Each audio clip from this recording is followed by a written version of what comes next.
I praise the Lord Jesus.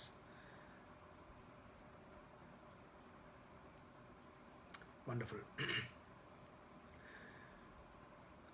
നമ്മുടെ പിതാവായ ദൈവത്തിൽ നിന്നും കർത്താവായ യേശുക്രിസ്തുവിങ്കിൽ നിന്നും നിങ്ങൾക്ക് എല്ലാവർക്കും കൃപയും സമാധാനവും ഉണ്ടാകട്ടെ. ഒരു ഞായറാഴ്ച കൂടെ നമുക്ക് ലഭിച്ചു. ദൈവവചനത്തെ പങ്കുവയ്ക്കാനായിട്ട് ലഭിച്ച അവസരമായിട്ട് ഞാനിത് കരുതുകയും നമുക്കൊരുമിച്ച് ദൈവവചനം പഠിക്കാനും ധ്യാനിക്കാനുമുള്ള ഒരു സമയമായിട്ട് ഇത് പോകട്ടെന്ന് പ്രാർത്ഥിക്കുന്നു, ആഗ്രഹിക്കുന്നു. ലൈവിൽ ജോയിൻ ചെയ്യുന്ന എല്ലാവരോടും വന്ദനം. Sergeant brother, praise God. Baburaj, hope you are fine. Anil Kumar, Pundura, Rajesh brother, I hope you are happy. നിങ്ങളെല്ലാവരും നിങ്ങളെയൊക്കെ ഞാൻ കാണാൻ കഴിയുന്നില്ല, മിസ് ചെയ്യുന്നു.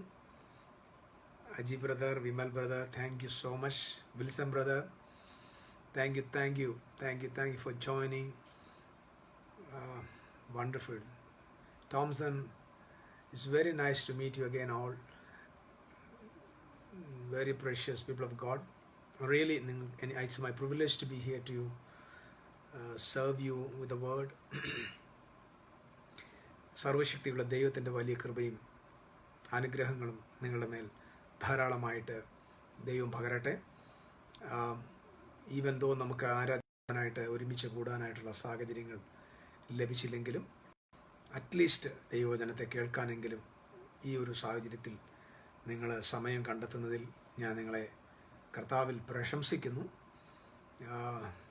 നമുക്കും ഏത് ക്രൈസിസിലും ദൈവത്തിൻ്റെ വലിയ കൃപയാൽ we can do the better thing. കർത്താവ് നമ്മളെ അതിനായിട്ട് ഒരുക്കട്ടെന്ന് പ്രാർത്ഥിക്കുന്നു. ലാസ്റ്റ് വീക്കിൽ നമ്മൾ പറഞ്ഞു നിർത്തിയ ഭാഗത്ത് തന്നെയാണ് വീണ്ടും ആരംഭിക്കാൻ പോകുന്നത്. ഞാൻ നിങ്ങളോട് പറഞ്ഞു, കർത്താവായ യേശു ക്രിസ്തുവിൻ്റെ രാജ്യം, ആ രാജ്യത്തിൻ്റെ ബിലീവിങ് സിസ്റ്റം എന്താണ്, നമ്മുടെ ഹൃദയം എന്ന വിഷയത്തോടുള്ള ബന്ധത്തിലാണ് ഇത് പഠിക്കുന്നത്. ഹാർട്ട് ജേണിയിലാണ് നമ്മൾ. We are on the way to know the heart.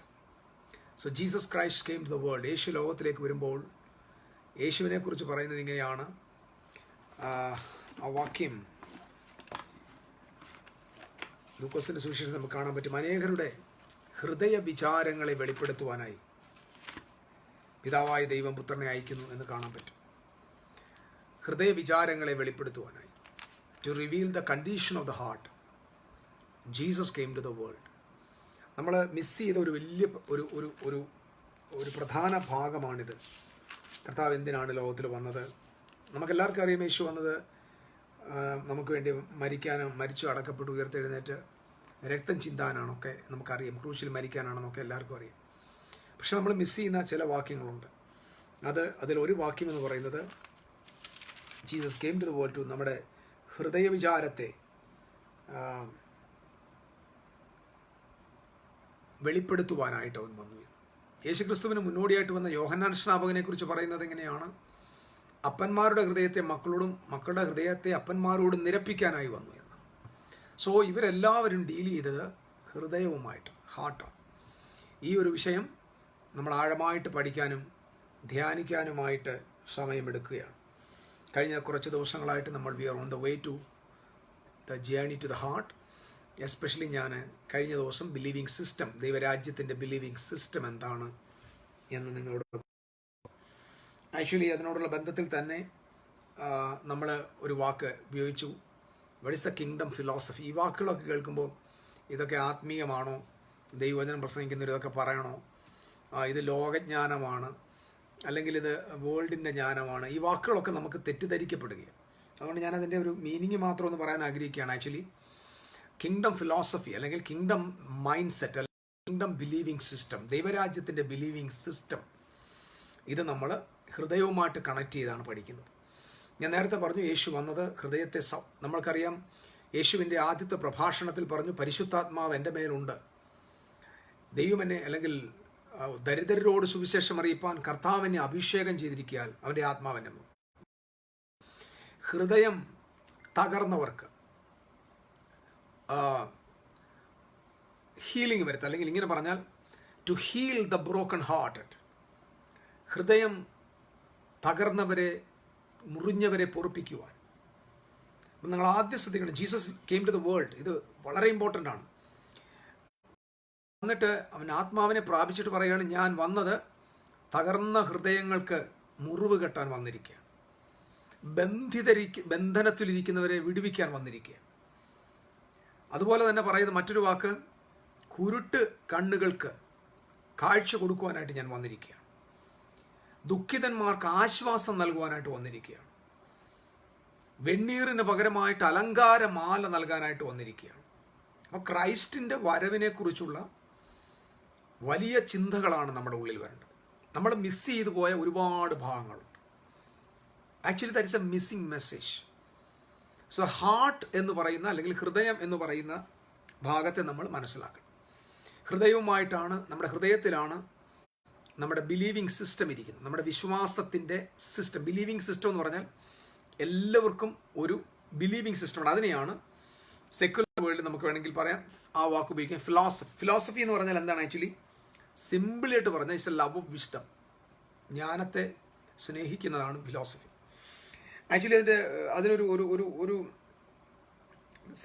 ലോകം കൊടുക്കുന്ന ഒരു ചെറിയ ഡെഫിനിഷൻ ഞാൻ തരാം. Philosophy is an activity people undertaken when they seek to understand fundamental truth about themselves, the world in which they live, and their relationship to the world and to each other. ലോകത്തോടും മറ്റുള്ളവരോടും അവർ ജീവിക്കുന്ന ഈ ലോകത്ത് അവരാരാണെന്നുള്ള സത്യത്തിൻ്റെ അടിസ്ഥാനത്തെ മനസ്സിലാക്കുന്നതിൻ്റെ പേരാണ് philosophy എന്ന് പറയുന്നത്. അപ്പം ദൈവരാജ്യത്തിൻ്റെ അതാണ് നമ്മൾ ഈ വേൾഡ് അതിനെ ഫിലോസഫി എന്ന് പറയുന്നെങ്കിൽ നമുക്കതിനെ നമ്മുടെ ബിലീവിങ് സിസ്റ്റം എന്ന് പറയണം. അതിനെ കുറച്ചും കൂടെ മനസ്സിലാക്കണമെങ്കിൽ നമ്മുടെ ഹാർട്ട് എന്ന് പറയണം. മലയാളത്തിൽ പറഞ്ഞാൽ നമ്മുടെ ഹൃദയം. നമ്മുടെ ഹൃദയമാണ് നമ്മുടെ ബിലീവിങ് സിസ്റ്റം ഇരിക്കുന്നത്. നമ്മുടെ സ്വഭാവത്തിൻ്റെ മുഴുവൻ സവിശേഷത ഹൃദയവുമായിട്ട് ബന്ധപ്പെട്ടതാണ്. നമ്മുടെ ഇമോഷൻസിൻ്റെ എല്ലാം ഒരു ബേസ് എന്ന് പറയുന്നത് നമ്മുടെ ഹൃദയമാണ്. നമ്മുടെ വികാരങ്ങളുടെയും നമ്മുടെ ജ്ഞാനത്തിൻ്റെയും നമ്മുടെ സ്വഭാവത്തിൻ്റെയും ഒക്കെ എക്സ്പ്രഷൻ വെളിപ്പെടുന്നത് നമ്മുടെ ഹൃദയത്തിൽ നിന്നും. അപ്പോൾ ഈ ഹൃദയത്തെ നമ്മൾ മനസ്സിലാക്കുമ്പോഴാണ് നമുക്ക് കൂടുതലായിട്ട് നമ്മൾ ആരാണെന്ന് മനസ്സിലാക്കാൻ കഴിയുന്നത്. ഒരുപാട് ആളുകളുടെ പുറമെയുള്ള പ്രവൃത്തികൾ അവരുടെ ഹൃദയവുമായിട്ട് ബന്ധപ്പെട്ടത്. മുറിഞ്ഞ ഹൃദയത്തിൽ നിന്ന് എപ്പോഴും മുറിവുകൾ മാത്രമേ പുറത്തു വരൂ. അപ്പം നമ്മൾ ആ വ്യക്തികളെ ആക്ഷേപിക്കുന്നതിന് പകരം അവരുടെ ഹൃദയത്തിന് സൗഖ്യം വരുത്തുക എന്നതാണ് പ്രധാനമായ ലക്ഷ്യം. അപ്പം സുവിശേഷത്തിൻ്റെ ഏറ്റവും പ്രധാനപ്പെട്ട ലക്ഷ്യങ്ങളിലൊന്ന് ഹീലിംഗ് ആണ്. നമ്മൾ ഹീലിംഗ് എന്ന് കേൾക്കുമ്പോൾ ഉടനെ പോകുന്നത് ശരീരത്തിനുണ്ടാകുന്ന രോഗങ്ങൾക്കുള്ള സൗഖ്യത്തെക്കുറിച്ച്. വാസ്തവത്തിൽ അതല്ല. രോഗശാന്തി എന്ന് പറയുമ്പോൾ ഉടനെ നമ്മൾ പോകേണ്ടത് നമുക്ക് വെറും ഒരു മരുന്ന് കഴിച്ചാൽ മാറുന്ന രോഗങ്ങളെക്കുറിച്ചല്ല. ഇന്ന് ജനങ്ങൾ ഓരോരുത്തരും ഇപ്പം മാനസിക രോഗമുണ്ട്, അതിന് മരുന്നുണ്ട്. ലോകത്തിലെ എല്ലാ രോഗങ്ങൾക്കും, ഏകദേശം എല്ലാ രോഗങ്ങൾക്കും മരുന്നുണ്ട്. ഈ മരുന്ന് കൊണ്ട് മാറാത്ത രോഗങ്ങളെ നമ്മുടെ രോഗശാന്തി യോഗങ്ങളിൽ സൗഖ്യമാകുന്നുമില്ല. സത്യത്തിൽ ഹീലിംഗ് മിനിസ്ട്രി വെളിപ്പെടുമ്പോൾ ഒരു മരുന്നിന് സൗഖ്യമാക്കാൻ പറ്റാത്ത രോഗങ്ങളെ സൗഖ്യമാക്കിയിരുന്നെങ്കിൽ കുറച്ചും കൂടെ നമ്മുടെ സുവിശേഷത്തിൻ്റെ ക്രെഡിബിലിറ്റി ഉണ്ടായേനെ. പക്ഷേ ഒരു ഗുളിക കൊണ്ട് മാറാൻ പറ്റുന്ന രോഗങ്ങളാണ് നമ്മൾ സൗഖ്യമാക്കി എന്ന് നമ്മൾ ഡിമാൻഡ് ചെയ്യുന്നത്. പക്ഷേ യഥാർത്ഥത്തിൽ ഹീലിംഗ് മിനിസ്ട്രി എന്ന് പറയുമ്പോൾ സുവിശേഷത്തിൻ്റെ മെയിൻ ലക്ഷ്യം ഹീലിംഗ് ആണ്. ഇത് മനസ്സിലാവും. ഹീലിംഗ് എന്ന് പറയുമ്പോൾ ഉടനെ ശരീരത്തിൻ്റെ സൗഖ്യമാണെന്ന് ചിന്തിക്കരുത്. രോഗശാന്തി എന്ന് പറയുമ്പോൾ, അല്ലെങ്കിൽ ഹീലിംഗ് എന്ന് പറയുമ്പോൾ ഗോസ്പലിൻ്റെ ഫൗണ്ടേഷനാണ്. അതുകൊണ്ടാണ് നമ്മൾ വെളിപ്പാട് ദിവസം 22 കർത്താവിൻ്റെ സഭ പുത്തനെറുശലേം എന്ന് പറഞ്ഞാൽ കർത്താവിൻ്റെ സഭയാണ് കേട്ടോ, അല്ലാതെ ഇനി കുറേ വർഷങ്ങൾ കഴിയുമ്പോൾ വരാൻ പോകുന്നതൊന്നുമല്ല. ദൈവത്തിൻ്റെ സഭ, ക്രിസ്തുവേശുവിൻ്റെ മണവാട്ടിയായ സഭ, ക്രിസ്തു സിംഹാസനത്തിലിരിക്കുന്ന ആ ദൈവപുത്രനായ ക്രിസ്തു സിംഹാസനത്തിലിരുന്ന് രാജാവായിട്ടിരുന്ന് അവൻ്റെ സഭയാകുന്ന മണവാട്ടിയെ കൊണ്ട് ഭൂമിയിലേക്ക് അവൻ ജീവിക്കുന്ന, അല്ലെങ്കിൽ അവൻ പ്രവർത്തിക്കുന്നതിനെയാണ് വെളിപ്പാട് 22 നമ്മൾ കാണുന്നത്. അതൊരിക്കലും ഈ കുറേ കാലങ്ങൾക്ക് ശേഷം വരാൻ പോകുന്നു എന്ന് ചിന്തിക്കരുത്. നിങ്ങൾ വെറുതെ മണ്ടന്മാരായിട്ട് മരിക്കരുത്. ഒരുപാട് പേര് ഫൂളായിട്ട് തന്നെ മരിക്കും. ഞാൻ കഴിഞ്ഞ ദിവസം ഇന്നിപ്പോൾ ഞാൻ എൻ്റെ ഫേസ്ബുക്കിൽ ഒരു കമൻ്റ് ഇട്ടായിരുന്നു. A fool is a trapped wise man. ചതിയിൽ പോയ ഒരു ബുദ്ധിമാനാണ് ഒരു വിഡ്ഢി. നല്ലൊരു സ്റ്റേറ്റ്മെൻ്റായിട്ട് എനിക്ക് തോന്നി. അതായത് എ ട്രാപ്ഡ് വൈസ് മാൻ, അബദ്ധം പറ്റിപ്പോയ, അസത്യങ്ങൾ വിശ്വസിക്കപ്പെട്ടു പോയ, അസത്യങ്ങളിലേക്ക് ജീവിക്കേണ്ടി വന്ന ഒരു ബുദ്ധിമാനായ മനുഷ്യനാണ് ഒരു വിഡ്ഢി എന്ന് പറയുന്നത്. വിഡ്ഢി എന്ന് പറഞ്ഞാൽ ഒന്നും അറിയാത്തവനെന്നല്ല. അപ്പോൾ ഒത്തിരി ആളുകൾ അസത്യങ്ങൾ വിശ്വസിക്കുന്ന വിഡ്ഢികളായി മാറിപ്പോയി. അപ്പോൾ ഇവിടെ 22-ാം അധ്യായത്തിൽ അവിടെ നമ്മൾ കാണുന്നത് ജീവജല നദി ഒഴുകുന്ന സിംഹാസനത്തിൻ്റെ അടിയിൽ നിന്ന്. അത് ഗോസ്പലാണ്. ആ ഗോസ്പൽ പോകുന്ന ഇടങ്ങളിലെല്ലാം രണ്ടു വശങ്ങളിലും ജീവന്റെ വൃക്ഷമുണ്ട്. അത് സുവിശേഷമാണ്. അത് ജീവന്റെ സുവിശേഷം എന്ന് നമുക്ക് പറയാം. അതിൻ്റെ ഇലകൾ ജാതികളുടെ രോഗശാന്തി കുതങ്ങുകയാണ്. ഞാൻ ഈ വെളിപ്പാട് പുസ്തകത്തിന്റെ പഠനത്തിലേക്ക് വരാൻ കാരണം, അപ്പം ലോകം മുഴുവൻ എതിർത്താലും എൻ്റെ കൺവിക്ഷൻ വളരെ സ്ട്രോങ്. ഞാനിത് പല ആളുകളോട് ചോദിച്ചിട്ടുണ്ട്. എന്തുകൊണ്ടാണ് ഈ പുത്തനാകാശം വന്നു, പുതിയ ഭൂമി വന്നു, സാത്താനെ കൊന്നു, എല്ലാം തീർന്നു, കർത്താവിൻ്റെ ഭരണമായി നിത്യത ആരംഭിച്ചു, എന്നിട്ടും രോഗശാന്തിക്ക് വേണ്ടി 22 കിടക്കുക, എന്നിട്ടും പട്ടണത്തിൻ്റെ വെളിയിൽ നായ്ക്കളും അശുദ്ധന്മാരും ബിംബാരാധികളും കിടക്കുക. ഇതിനൊന്നും ആൻസർ പറയാതെ നമ്മൾ ഇങ്ങനെ ഒഴിഞ്ഞു മാറുന്ന ഒരു അവസ്ഥയിലാണ് ഇപ്പോൾ ജീവിക്കുന്നത്. വാസ്തവത്തിൽ ഇതിനെല്ലാം ആൻസർ ഇവിടുത്തെ തിയോളജിയൻസ് കൊടുക്കണം. അല്ലെങ്കിൽ നമ്മുടെ സുവിശേഷത്തിന് ക്രെഡിബിലിറ്റി ഇല്ല. നമ്മൾ പറയുന്നതിന് ഒരു അർത്ഥവുമില്ല. നമ്മൾ കബളിപ്പിക്കുക ജനത്തെ. ഇത് പറയുമ്പോൾ എൻ്റെ പുറത്ത് കയറിയിട്ട് കാര്യമില്ല. 22-ലെ ആ രോഗശാന്തി അല്ലെങ്കിൽ ആ നദി ഒഴുകുകയാണ്. അത് 21-ൽ പുതിയ ആകാശം പുതിയ ഭൂമി വന്നു. അപ്പോൾ ഇവരെ ആളുകൾ പറയുന്നത് സ്തോത്രം എന്താ, അത് ഈ വെളിപ്പാട് പുസ്തകം എഴുതിയപ്പോൾ അത് ക്രൊണോളജിക്കലി അല്ല എഴുതിയത്, രക്ഷപ്പെടാനുള്ള വഴികളാണ് നമ്മൾ പറയുന്നത്. എങ്കിൽ ശരി, ഏതാണ് ഈ ഒടുക്കമെന്നൊന്ന് പറഞ്ഞു തരുമോ? അത് പറഞ്ഞു, ഏത് ഭാഗത്തായിരിക്കും ഈ ഒടുക്കം എന്ന് പറയണം. അത് പറയുന്നുമില്ല. അപ്പം നമ്മൾ ഇത് മനസ്സിലാക്കി തന്നെ മുമ്പോട്ട് പോകണം. നമ്മളെ ഒത്തിരി അസത്യങ്ങൾ പഠിപ്പിച്ച് നമ്മളെ ആളുകൾ നമ്മളെ ഫൂളാക്കി വെച്ചിരിക്കുകയാണ്. അപ്പം ഇതെന്നെ കേൾക്കുന്നവരുടെയെങ്കിലും ഹൃദയത്തിൻ്റെ മാറ്റം വരട്ടെന്ന് ഞാൻ പ്രാർത്ഥിക്കും. അപ്പോൾ അവിടെ ഗോസ്പലിനെ ആ ജീവജല നദി ഒഴുകുന്നു. പോകുന്ന ഇടങ്ങളെല്ലാം രോഗശാന്തിയാണ്, സൗഖ്യം. എന്ത് സൗഖ്യം? 1, നമ്മുടെ മനസ്സിന് സൗഖ്യം വേണം. 2, നമ്മുടെ ഹൃദയത്തിന് സൗഖ്യം വേണം. 3, നമ്മുടെ സ്പിരിറ്റിന് സൗഖ്യം വേണം. 4, നമ്മുടെ റിലേഷൻഷിപ്പിന് സൗഖ്യം വേണം. ഹീലിംഗ് എന്ന് പറയുന്നത് സകല മേഖലയിലും വേണം. പാപം പോലും യേശുക്രിസ്തുവിൻ്റെ കോൺസെപ്റ്റിൽ രോഗമായിട്ടാണ് കാണുന്നത്. യേശു പാപിയെ കാണുമ്പോൾ രോഗിയായിട്ടാണ് യേശുവിനെ കാണുന്നത്. പാപിയെ കാണുമ്പോൾ ഒരു ക്രിമിനലായിട്ടല്ല യേശു കണ്ടത്. പാപിയെ കാണുമ്പോൾ ജഡ്ജ്മെൻറ്റിൻ്റെ തലയിൽ ആ വാളുമായിട്ട് നടക്കുന്ന ഒരാളായിട്ടല്ല യേശു കണ്ടത്. ഒരു പാപിയെ കാണുമ്പോൾ യേശുക്രിസ്തുവിൻ്റെ കണ്ണുപോയത് കൃത്യമായിട്ട് ഒരു രോഗിയായിട്ടാണ്. അതുകൊണ്ടാണ് പാപികളുടെ കൂടെ ഇരുന്ന് യേശു ഫുഡ് കഴിക്കുകയാണ്, പാപികളുടെ കൂടെ ഇരുന്ന് അവൻ ആഹാരം കഴിക്കുക. അപ്പോഴൊക്കെ യേശുക്രിസ്തു പറയുന്നുണ്ട്, അതായത് രോഗിക്കല്ലോ വൈദ്യനെ കൊണ്ട് ആവശ്യം. അപ്പം പാപിയെ യേശു കണ്ടത് രോഗിയായിട്ടാണ്. യേശുവിൻ്റെ കൂടെ ആളുകൾ വന്ന് കൂടുകയാണ്. വലിയ കൂട്ടം ആളുകൾ വന്നു കൂടുമ്പോൾ അവരെ നരകത്തിൻ്റെ വിറവുകൊള്ളി വന്നിരിക്കുന്നു, നാശത്തിലേക്ക് പോകുന്നവർ വന്നിരിക്കുന്നു, ഇരുളിൻ്റെ സന്തതികൾ വന്നിരിക്കുന്നു, ഒന്നും അല്ല യേശു പറഞ്ഞത്. യേശു അവരെ നോക്കി പറഞ്ഞത് ഇങ്ങനെയാണ്, ഇടയനില്ലാത്ത ആടുകൾ എന്നാണ് പറഞ്ഞത്. ഇടയനില്ലാത്ത ആടുകൾ എന്ന് പറഞ്ഞാൽ കർത്താവിനെ അറിയാതെ ഈ കർത്താവ് വന്നപ്പോൾ ഓടിക്കൂടിയ ജനത്തെ നോക്കിയിട്ട് ഇവരെല്ലാവരും പിശാചിൻ്റെ മക്കളെന്നല്ല യേശു പറഞ്ഞത്, ഇടയനില്ലാത്ത ആടുകൾ. സോ നമ്മുടെ മനോഭാവം എങ്ങനെയാണോ അങ്ങനെ നമ്മളിലൂടെ ജനങ്ങൾക്ക് പ്രയോജനമുള്ളത് വെളിപ്പെടുത്തുള്ളൂ. ഒരു പാപി എന്ന് പറഞ്ഞാൽ അവൻ ക്രിമിനൽ അല്ല. ഒരു പാപി വിശുദ്ധ ബൈബിളിൻ്റെ ഭാഷയിൽ രോഗിയാണ്. പാപത്തിൻ്റെ പരിഹാരം സൗഖ്യമാണ്, ശിക്ഷാ നടപടികളല്ല. ഇതെല്ലാം നമ്മൾ പഠിച്ചു വെച്ച ഒരുപാട് പോഷത്വങ്ങളാണ്. സോ ശ്രദ്ധിച്ച് കേൾക്കുക. ഇപ്പം ഇവിടെ ഹീലിംഗ് വെളിപ്പെടുക, ഹൃദയത്തിന് സൗഖ്യം വെളിപ്പെടുകയാണ്. ഹൃദയത്തെ സൗഖ്യമാക്കാനായിട്ട് വന്നിരിക്കുക. അപ്പം റിലേഷൻഷിപ്പിനകത്ത് ഹീലിംഗ് വേണം. കർത്താവ് അനുവദിക്കുന്നെങ്കിൽ ഈ കാര്യങ്ങളെല്ലാം നമുക്ക് പേപ്പറിൽ തന്നെ റെവലേഷനായിട്ട് തന്നെ പുറത്തു വരാൻ ഞാനും പ്രാർത്ഥിക്കുന്നു, ഞാൻ ശ്രമിച്ചുകൊണ്ടിരിക്കുക. കാരണം സത്യസുവിശേഷത്തെ വെളിപ്പെടുത്തുന്ന പുസ്തകങ്ങൾ വെളിയിൽ വരണം. നിങ്ങൾ അതിനുവേണ്ടി പ്രാർത്ഥിക്കണം. അത്രയും ഒരു അപേക്ഷ പറഞ്ഞുകൊണ്ട് ഞാൻ ആ ഭാഗം വിടുകയാണ്. ബിലീവിംഗ് സിസ്റ്റം എന്താണ്? ഇതാണ് നമ്മുടെ പ്രധാന വിഷയം. നമ്മുടെ ഹൃദയം എങ്ങനെ ഇരിക്കുന്നു? എന്താണ് നമ്മൾ വിശ്വസിക്കുന്നത്? എന്തിനാണ് നമ്മൾ ജീവിക്കുന്നത്? എന്തിനു വേണ്ടിയാണ് നമ്മൾ ജീവിക്കുന്നത്? നമ്മൾ എന്താണ് എന്ന് മനസ്സിലാക്കാൻ നമ്മുടെ ഹൃദയത്തിലേക്കാണ് നമ്മൾ യാത്ര ചെയ്തത്. നമ്മുടെ കർത്താവായ യേശുക്രിസ്തു തൻ്റെ പഠനത്തിലും ഏറ്റവും കൂടുതൽ ഉദ്ധരിച്ച പദം ഹൃദയത്തെക്കുറിച്ചാണ്. ഒരിക്കൽ യേശുക്രിസ്തുവിൻ്റെ അടുക്കൽ വന്നിട്ട് ഏത് ഭാര്യയെ ഉപേക്ഷിക്കുന്നത് വിഹിതമോ എന്നൊരു ചോദ്യം ചോദിച്ചു. അപ്പം യേശുക്രിസ്തുവിൻ്റെ ചോദ്യത്തിന് മറുപടിയായിട്ട് ദൈവം ആദിയിൽ അവരെ സൃഷ്ടിക്കുമ്പോൾ ആണും പെണ്ണുമായി സൃഷ്ടിച്ചു എന്ന് പറഞ്ഞിട്ട് താഴോട്ട് പല കാര്യങ്ങൾ യേശു പറയുന്നുണ്ട്. ഒടുവിൽ മോശ ഇങ്ങനെ ഉപേക്ഷണ പത്രം കൊടുത്തിട്ട് ഉപേക്ഷിക്കാൻ പറഞ്ഞിട്ടുണ്ടല്ലോ എന്ന് പറയുമ്പോൾ യേശു കർത്താവ് അതിന് കൊടുക്കുന്ന റീസൺ, അതായത് ആ ന്യായപ്രമാണം വെളിപ്പെട്ടു. ആ ന്യായപ്രമാണം ആ ജനത്തിന് വെളിപ്പെടുക. അപ്പം പ്രമാണം, ഓരോ പ്രമാണങ്ങൾ പഴയ നിയമത്തിൽ വെളിപ്പെട്ടതിൻ്റെ റീസൺ മനസ്സിലാക്കണം. അതായത് ഇത് ഓരോ പ്രമാണങ്ങൾ ആ ഒരു സാഹചര്യത്തിൽ ദൈവം വെളിപ്പെടുത്തി കൊടുത്തതിൻ്റെ റീസൺ പ്രധാനപ്പെട്ടത് ഈ ഒരു സംഭവവുമായിട്ടുള്ള ബന്ധത്തിൽ എന്തുകൊണ്ട് വെളിപ്പെടുത്തി എന്ന് ചോദിച്ചാൽ അവരുടെ ഹൃദയകാഠിന്യ നിമിത്തം അത്രേ എന്നാണ്. അവരുടെ ഹൃദയകാഠിന്യ നിമിത്തം അത്രേ. അപ്പം അങ്ങനൊരു നിയമം, ഉപേക്ഷണപത്രം കൊടുത്ത് ഭാര്യ ഉപേക്ഷിപ്പിൻ എന്ന് പറയാൻ മോശയെ പ്രേരിപ്പിച്ച ഘടകം ദൈവത്തിൻ്റെ ഹൃദയമല്ലാതെ മറിച്ച് മനുഷ്യരുടെ ഹൃദയ കാഠിന്യ നിമിത്തമാണ്. അവരുടെ ഹൃദയത്തിൻ്റെ കാഠിന്യ നിമിത്തം അവർക്ക് ഉപേക്ഷണപത്രം കൊടുത്ത് ഉപേക്ഷിക്കുക. അപ്പം നോക്കിക്കേ, അവിടെ പ്രോബ്ലം ഒരിക്കലും ഹസ്ബൻഡിൻ്റെ പ്രോബ്ലം, വൈഫിൻ്റെ പ്രോബ്ലം, സൊസൈറ്റിയുടെ പ്രോബ്ലം, പ്രശ്നമല്ല, ഒന്നുമല്ല. Just because of the hardness of their heart. അവരുടെ ഹൃദയം കല്ലുപോലെ ഇരിക്കുകയാണ്. അപ്പോൾ ഹൃദയമാണ് അവിടുത്തെ പ്രശ്നം, ഹാർട്ടാണ് അവിടുത്തെ പ്രോബ്ലം. സോ ഹാർട്ട് മാറിക്കഴിഞ്ഞു. അതുകൊണ്ടാണ് ന്യൂ ടെസ്റ്റമെന്റിൽ വരുമ്പോൾ യേശു പറയുന്നത്, ഞാൻ അവർക്കൊരു പുതിയ ഹൃദയം നൽകുകയാണ്, മാംസളമായ ഹൃദയം നൽകുകയാണ്. അപ്പോൾ ഓൾഡ് ടെസ്റ്റമെന്റിൽ നിന്ന് ന്യൂ ടെസ്റ്റമെന്റിലേക്ക് ഒരു ട്രാൻസിഷൻ സംഭവിച്ചപ്പോൾ ദൈവം മനുഷ്യർക്ക് കൊടുത്തത് പുതിയ ആത്മാവിനെ കൊടുത്തു. 2, പുതിയ ആത്മാവിനെ കൊടുക്കുക മാത്രമല്ല, പുതിയ ഒരു ഞാൻ കല്ലായ ഹൃദയത്തിന് പകരം മാംസളമായ ഹൃദയം കൊടുക്കുമെന്ന് പറയുക. അപ്പം കർത്താവായ യേശു ക്രിസ്തു പുതുഹൃദയവുമായിട്ടാണ് വരുന്നത്. പുത്തൻ ഹൃദയത്തെ അവർക്ക് നൽകുകയാണ്. അതുപോലെ തന്നെ നമ്മൾ മനസ്സിലാക്കേണ്ട മറ്റൊരു കാര്യം കൂടെ ഉണ്ട്.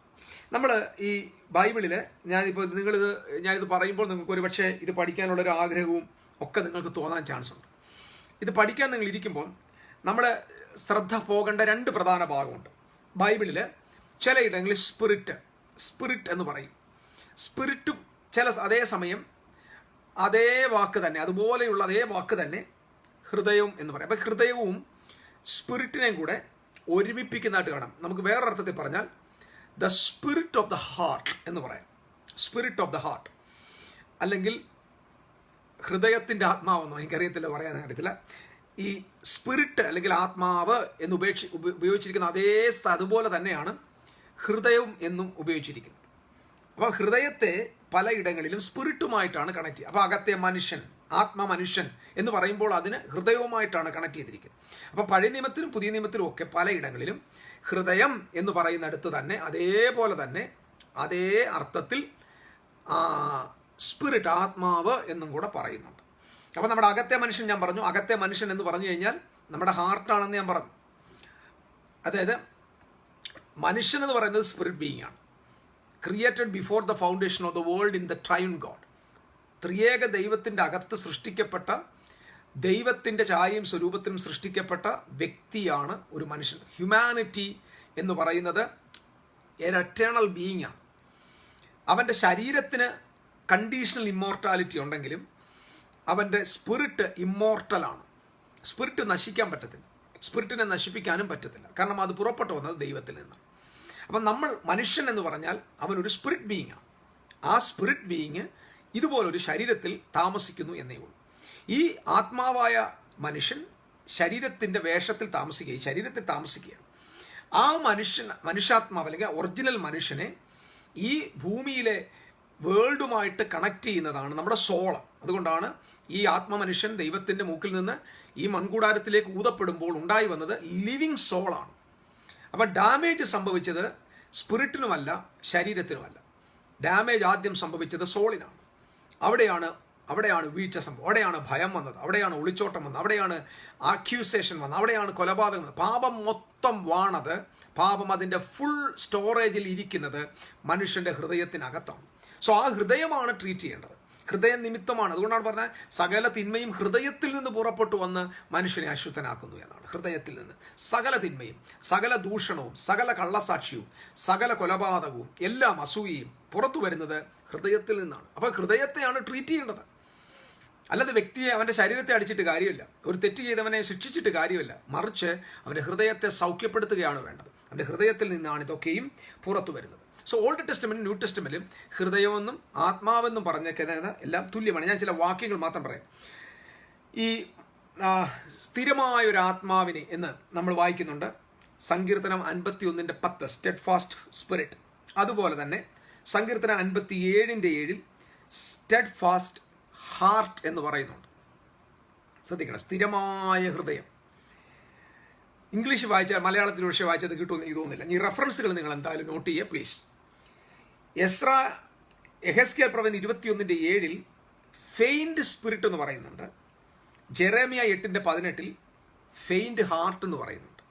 ഇത് നിങ്ങൾ മനസ്സിൽ വെക്കുക. സങ്കീർത്തനം 78:8 ഫെയ്ത്ത്ഫുൾ സ്പിരിറ്റ് എന്ന് പറയുന്നുണ്ട്. Faithful spirit. Nehemiah 9:8 faithful heart എന്ന് പറയുന്നുണ്ട്. ഡ്യൂട്രോണമി, അതായത് ആവർത്തന പുസ്തകം 2:30 ഹാർഡൻഡ് സ്പിരിറ്റ് എന്ന് പറയുന്നുണ്ട്. അവരുടെ ആത്മാവ് കഠിനപ്പെട്ടു, ഹാർഡൻഡ് സ്പിരിറ്റ് എന്ന് പറയുന്നുണ്ട്. മർക്കോസിന് ശേഷം 6:52 ഹാർഡൻഡ് ഹാർട്ട് എന്ന് പറയുന്നുണ്ട്. സങ്കീർത്തനം 143:4 ഓവർവേംഡ് സ്പിരിറ്റ് എന്ന് പറയുന്നുണ്ട്. സങ്കീർത്തനം 61:2 ഓവർവേംഡ് ഹാർട്ട് എന്ന് പറയുന്നുണ്ട്. അതുപോലെ തന്നെ 143 സങ്കീർത്തനം 7 വാക്യത്തിൽ ഫെയിലിംഗ് സ്പിരിറ്റ് എന്ന് പറയുന്നത്, ഫെയിലിംഗ് സ്പിരിറ്റ്. സങ്കീർത്തനം 40:12 ഫെയിലിംഗ് ഹാർട്ട് എന്നും പറയുന്നു. ഇത് നിങ്ങൾ എഴുതാൻ പറ്റുമെങ്കിൽ എഴുതുക, അല്ലെങ്കിൽ ഇത് ശേഷം ഈ ഭാഗത്ത് നിങ്ങൾ നോട്ട് ചെയ്ത് നിങ്ങളത് നോട്ട് ചെയ്യുക. പ്രോവർബ് 15:13 17:22 ബ്രോക്കൺ സ്പിരിറ്റ് എന്ന് പറയുന്നത്, ബ്രോക്കൺ സ്പിരിറ്റ്. സങ്കീർത്തനം 34:8 147:3 ബ്രോക്കൺ ഹാർട്ട് എന്ന് പറയും. ഐശയ ചാപ്റ്റർ 58:15 57:15 റിവൈവ്ഡ് സ്പിരിറ്റ് എന്ന് പറയുന്നത്, റിവൈവ്ഡ് സ്പിരിറ്റ്. യെശയ്യാ 57:15 തന്നെ റിവൈവ്ഡ് ഹാർട്ട് എന്നും കൂടെ പറയുന്നു. Revived spirit and revived heart രണ്ടും ഒരേപോലെ. അപ്പം സ്പിരിറ്റും ഹാർട്ടും ബൈബിളിലെ ഈ പദങ്ങൾ ഉപയോഗിക്കുമ്പോൾ ആത്മാവിനെ കുറിച്ച് തന്നെയാണ് ഹൃദയം എന്ന് പറയുന്നത്, ഹൃദയത്തെക്കുറിച്ച് തന്നെയാണ് ആത്മാവെന്നും പറയുന്നത്. യെശയ്യാ 65:14 ഗ്രീവ്ഡ് സ്പിരിറ്റ് എന്ന് പറഞ്ഞു, ഗ്രീവ്ഡ് സ്പിരിറ്റ്. അപ്പം 1 ശമൂവേൽ 2:33 ഗ്രീവ്ഡ് ഹാർട്ട് എന്ന് പറയുന്നുണ്ട്. 1 ശമൂവേൽ 1:15 സോറോഫുൾ സ്പിരിറ്റ്, മനോവേദ, സോറോഫുൾ സ്പിരിറ്റ് എന്ന് പറയുന്നുണ്ട്. സങ്കീർത്തനം 13:2 38:11 സോറോഫുൾ ഹാർട്ട് എന്ന് പറയുന്നുണ്ട്. ഇങ്ങനെ ഒത്തിരിയുണ്ട്. ആംഗ്യൂഷ്ഡ് സ്പിരിറ്റ് പുറപ്പാട് പുസ്തകം 6:9 പറയുന്നുണ്ട്. 2 കൊരിന്ത്യർ 2:4 ആംഗ്യൂഷ്ഡ് ഹാർട്ട് എന്ന് പറയുന്നുണ്ട്. ട്രബിൾഡ് സ്പിരിറ്റ് എന്ന് ജെനസിസ് 41:8 പറയുന്നുണ്ട്. യോഹന്നാൻ 14:1 നിങ്ങളുടെ ഹൃദയം കലങ്ങിപ്പോകരുത് എന്ന് ട്രബിൾഡ് ഹാർട്ടിനെ കുറിച്ച് പറയുന്നുണ്ട്. പുറപ്പാട് പുസ്തകം 35:21 വില്ലിംഗ് സ്പിരിറ്റ് എന്ന് പറയുന്നത്, വില്ലിംഗ് സ്പിരിറ്റ്. പുറപ്പാട് 35:4 വില്ലിംഗ് ഹാർട്ട് എന്ന് പറയുന്നത്. ഞാൻ ഇതെല്ലാം പറഞ്ഞു വരുന്നത് എസെക്കിയേൽ പ്രവചനം 11:19 ന്യൂ സ്പിരിറ്റ് എന്ന് പറയുന്നത്, ന്യൂസ്, പുതിയ ആത്മാവ് എന്ന് പറയുന്നു. എസെക്കിയേൽ 18:31 36:26 ന്യൂ ഹാർട്ട് എന്ന് പറയുന്നു. അപ്പം ഇവിടെയെല്ലാം ന്യൂ സ്പിരിറ്റ്, ന്യൂ ഹാർട്ട്. ഈ ഹാർട്ടും സ്പിരിറ്റും തമ്മിൽ ബൈബിളിലെ രണ്ടും കൂടെ ഒരുമിച്ച് കമ്പയർ ചെയ്യുമ്പോൾ ഇത് രണ്ടിനെ ഒന്നായിട്ടാണ് പഠിപ്പിക്കുന്നത്. അപ്പം ഞാൻ പറഞ്ഞല്ലോ, നമ്മുടെ മുഴുവൻ റിസോഴ്സ് ഇരിക്കുന്നത് ഈ സ്പിരിറ്റിലാണ്. നമ്മുടെ മുഴുവൻ സ്പിരിറ്റ് റിസോഴ്സ് ഇരിക്കുന്നത് ഈ heart. The heart is our spirit, the spirit is our heart. This is പല സ്ഥലങ്ങളിൽ ഇതിനെ റിലേറ്റഡ് ആയിട്ടാണ് സംസാരിക്കുന്നത്. ഇത്രയും നിങ്ങൾക്ക് മനസ്സിലായെന്ന് വിശ്വസിക്കും. ഞാൻ പറഞ്ഞല്ലോ, നമ്മുടെ ബിലീവിംഗ് സിസ്റ്റത്തിലേക്ക് നമ്മൾ പോവാം. Kingdom of God. ആദ്യത്തെ വാക്യം എന്താണ്? Repent. The first message about the kingdom, repent. ഇത് വളരെ പ്രധാനപ്പെട്ട മെസ്സേജാണ്. വളരെ പ്രധാനപ്പെട്ട മെസ്സേജ് എന്ന് പറഞ്ഞു കഴിഞ്ഞാൽ കേട്ടിട്ട് ചുമ്മാതെ കേട്ടിട്ട്, എൻ്റെ കേൾവിക്കാർ നിങ്ങൾ കേൾക്കുന്നവരാകരുത്, നിങ്ങൾ ശ്രദ്ധിക്കുന്നവരായി മാറണം. So you are hearing the word, they are hearing the word with your conscious mind, and you are listening this word with your subconscious mind.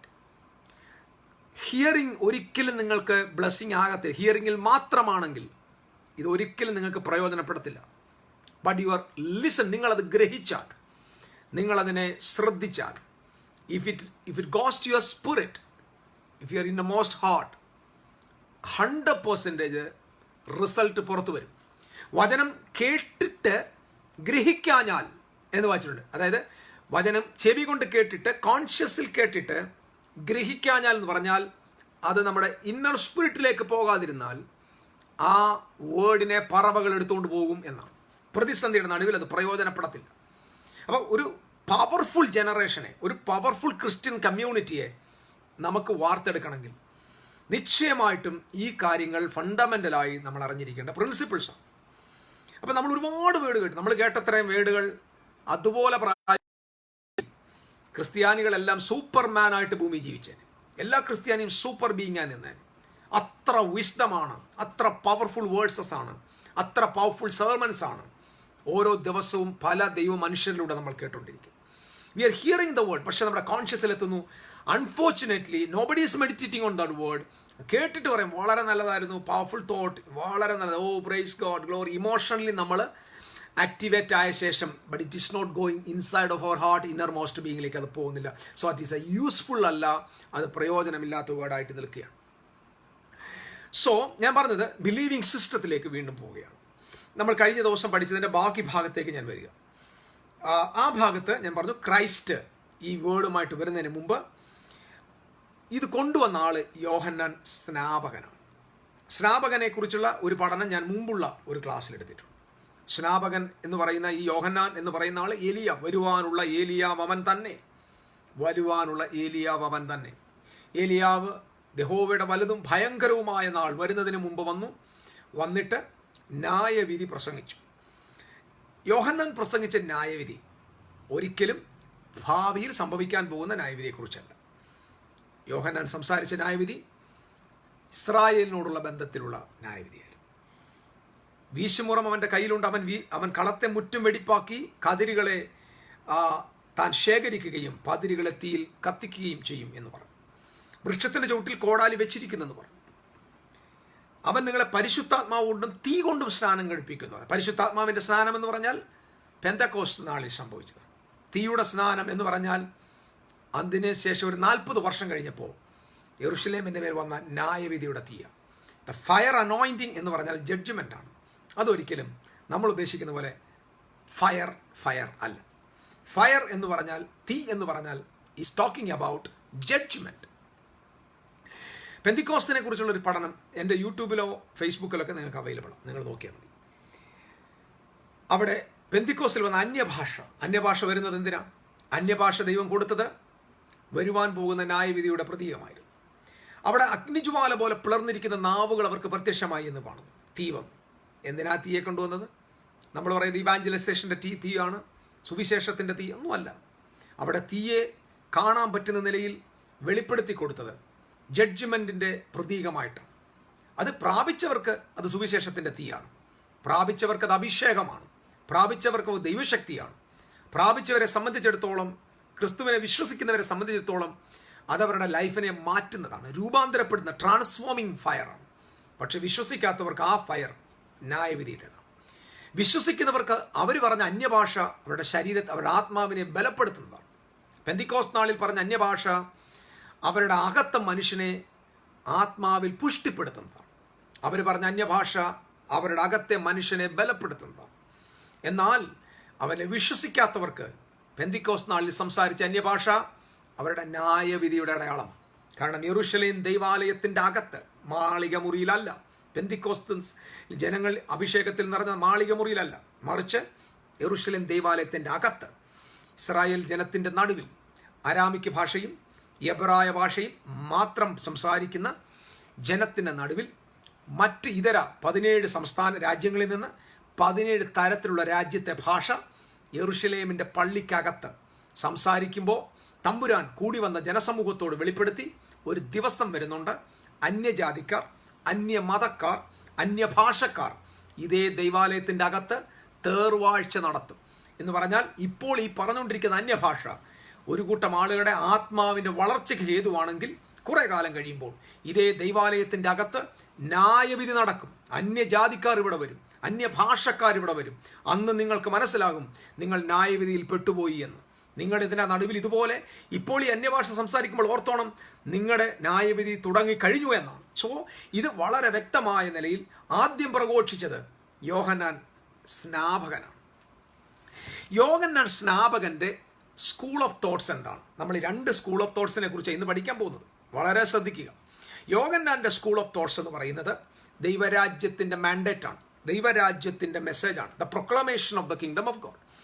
ഇന്നുവരെ പ്രപഞ്ചത്തിൽ ഒരു പ്രവാചകനും വളരെ സവിസ്തരം പ്രഖ്യാപിക്കാത്ത ഒരു പ്രധാന സന്ദേശം യോഹന്നാനിൽ ദൈവം വെളിപ്പെടുത്തുകയാണ്.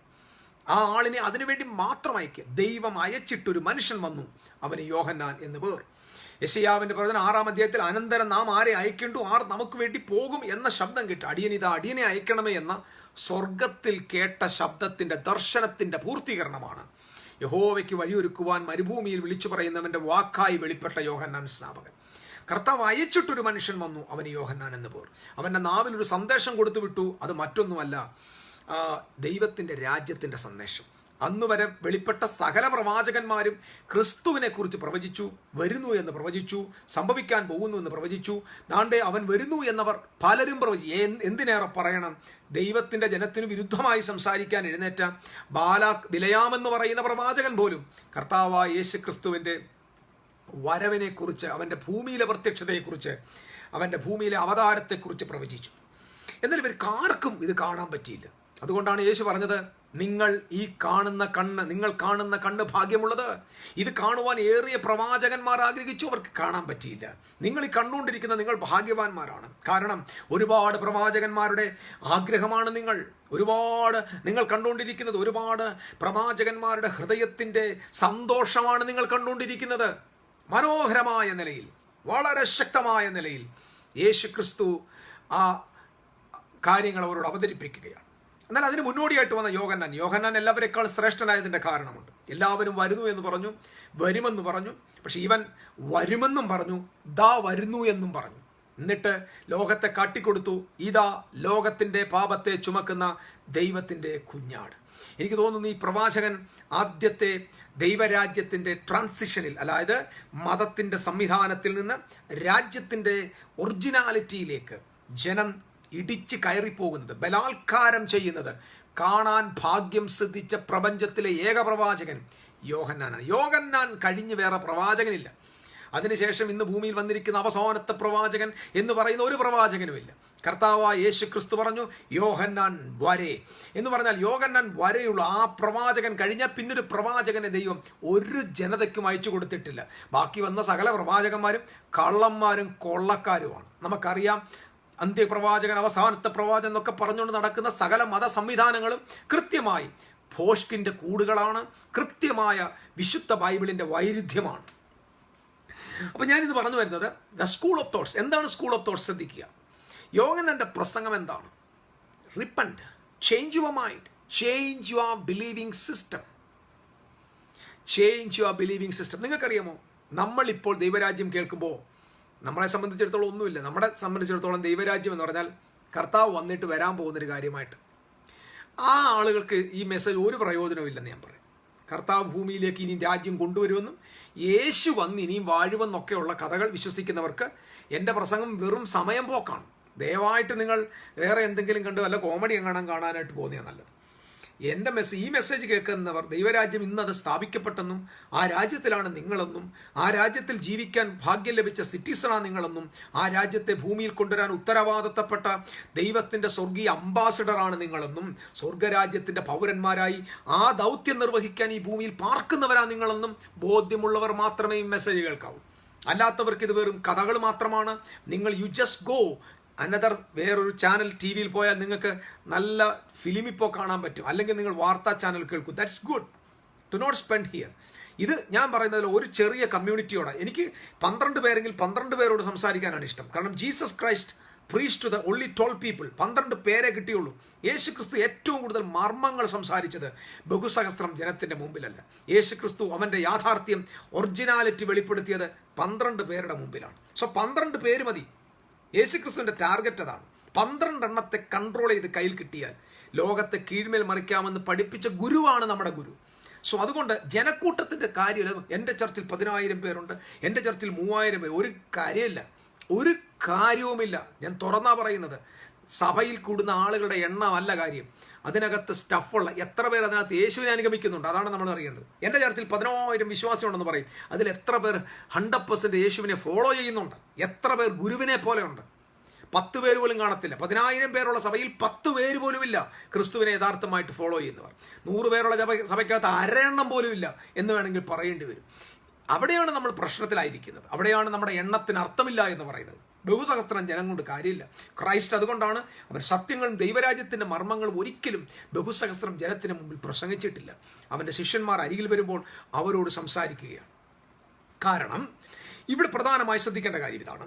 യോഹന്നാന്റെ സ്കൂളിലെ ആദ്യത്തെ ടോക്ക് എന്താ? റിപ്പന്റ് എന്ന് പറഞ്ഞതിൻ്റെ അർത്ഥം change your mind, change your believing system, change your sub conscious mind, change the system that is already record in your heart, change your heart, change your system, change your philosophy, change your philosophy, change your believing system, change the knowledge that you have already possessed for yourselves.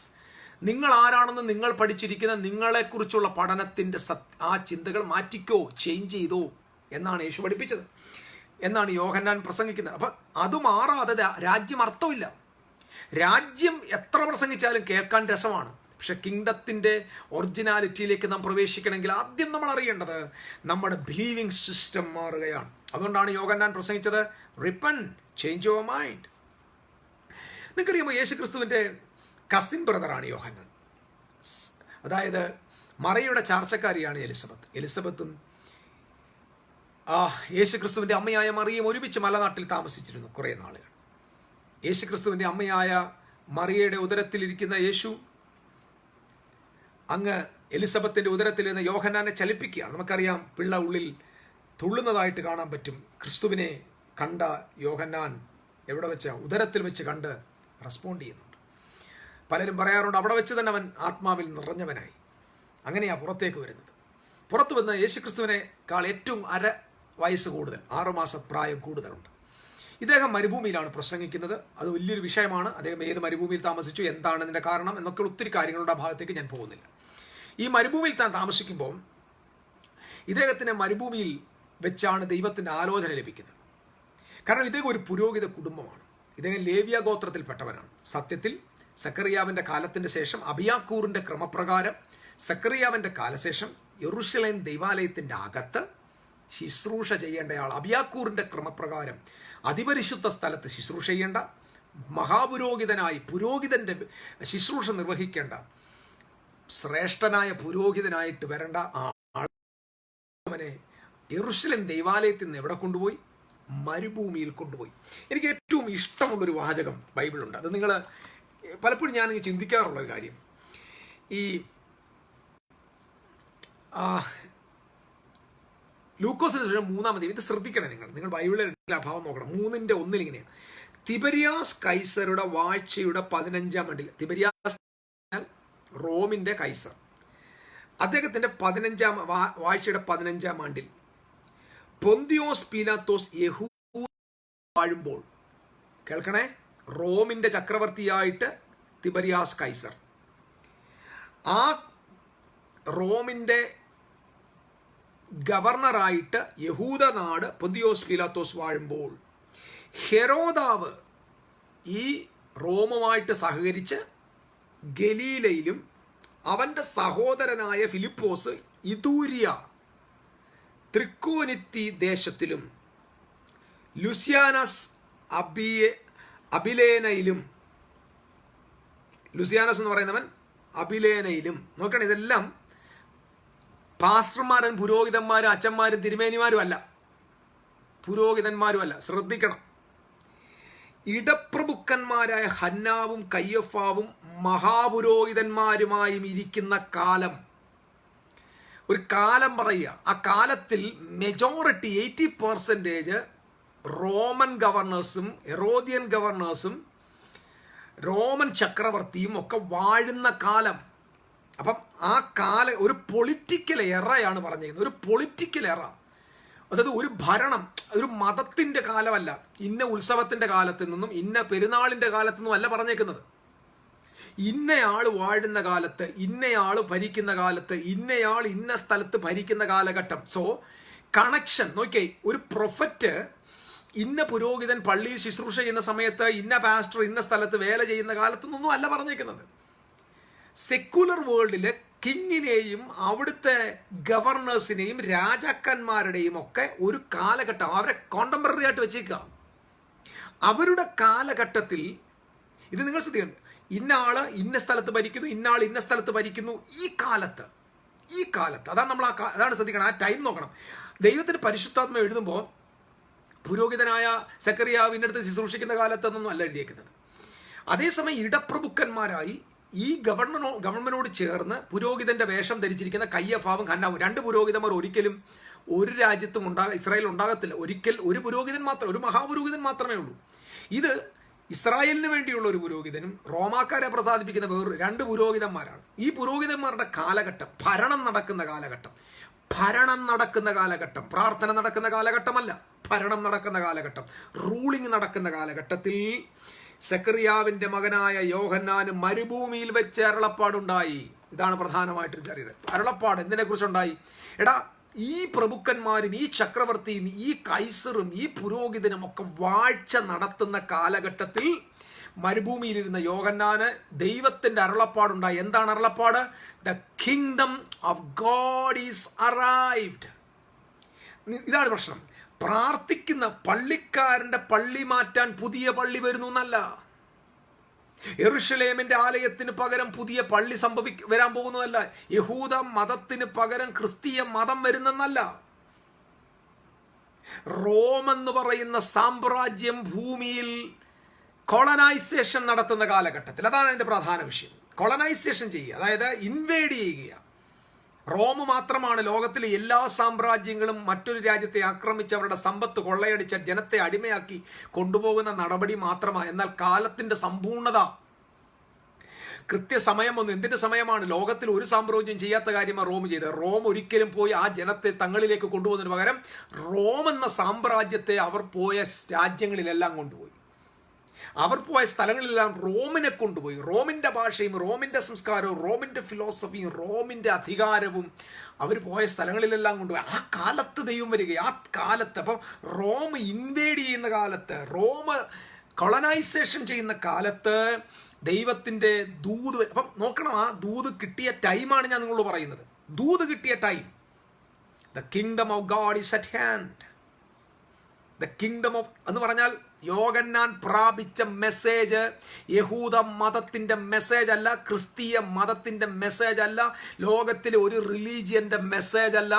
ദൈവത്തിൻ്റെ ആത്മാവ് യോഹന്നാന് കൊടുത്ത message entirely different from any religious messages.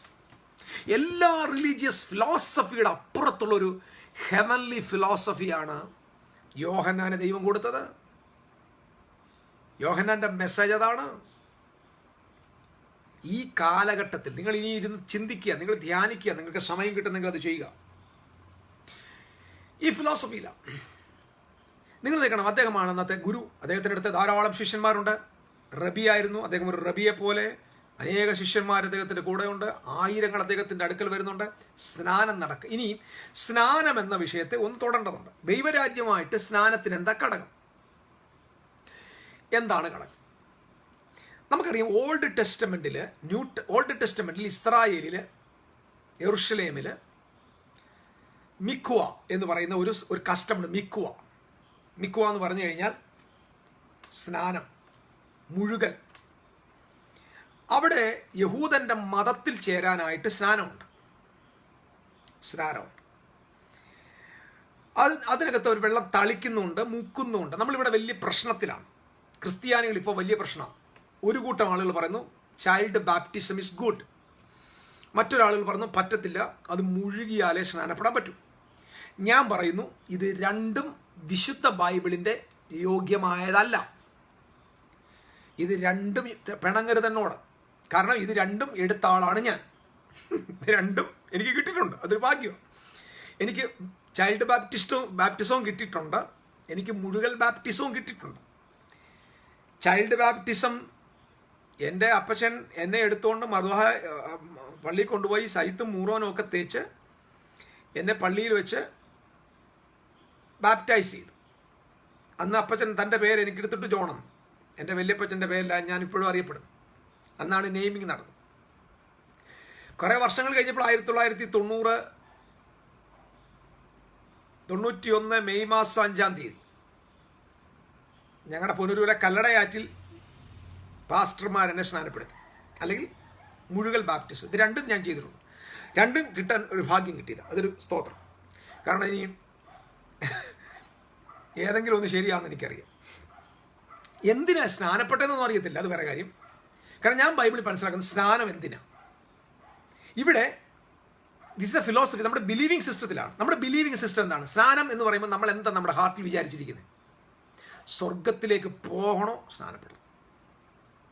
നമ്മുടെ ആളുകൾ എന്തെടുത്താലും അതിനെ connect ചെയ്യുന്നത് സ്വർഗത്തിലേക്ക് പോകുന്ന. ഇത് കാരണം ഇതൊരു ബിലീവിങ് സിസ്റ്റമാണ്. ഇത് മാറത്തില്ല. ഇതിപ്പോൾ ഞാൻ പറഞ്ഞാലും മാറത്തില്ല. ഇത് കുറേ പേര് പറയാൻ തയ്യാറാണ്.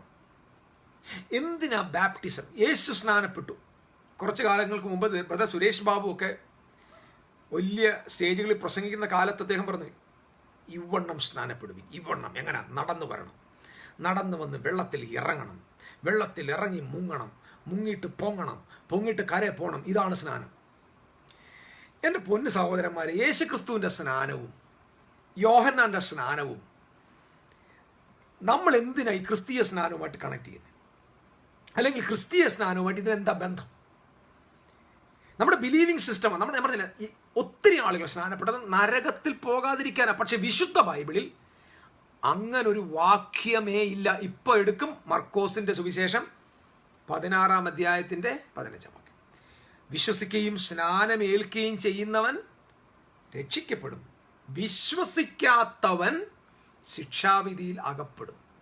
കണ്ടംനേഷൻ വിശ്വസിക്കാത്തവർക്കാണ്. സാൽവേഷൻ വിശ്വസിച്ച് സ്നാനമേൽക്കുന്നവർക്ക്. അപ്പോൾ കണ്ടംനേഷൻ്റെ ഓപ്പോസിറ്റ് ആണോ സാൽവേഷൻ? അല്ല. അപ്പം അവിടെ ബാപ്റ്റിസം ഉണ്ട്. ആ ബാപ്റ്റിസം ഒരിക്കലും നരകത്തിൽ പോകാതിരിക്കാനുള്ള വഴിയല്ല, അല്ലെങ്കിൽ കണ്ടംനേഷനിലുള്ള തലസാണ്. It is salvation from the world ആണ്. ബാപ്റ്റിസം എന്ന് പറയുന്നത് salvation from the world system to the kingdom system. ഇതാണ് അതിൻ്റെ ട്രൂത്ത്. ഇത് ഹെവനുമായിട്ടോ എറ്റേണൽ ലൈഫുമായിട്ടോ ഇതൊന്നും ബന്ധമില്ല. ഇതെല്ലാം നമ്മളെ പഠിപ്പിച്ചു വെച്ചിരിക്കുകയാണ്. സ്നാനമേൽക്കണം, നിർബന്ധമായിട്ടും വേണം, നിർബന്ധമായിട്ടും ബാപ്റ്റിസത്തിലൂടെ പോകണം. ഒരു Christian has to go through it.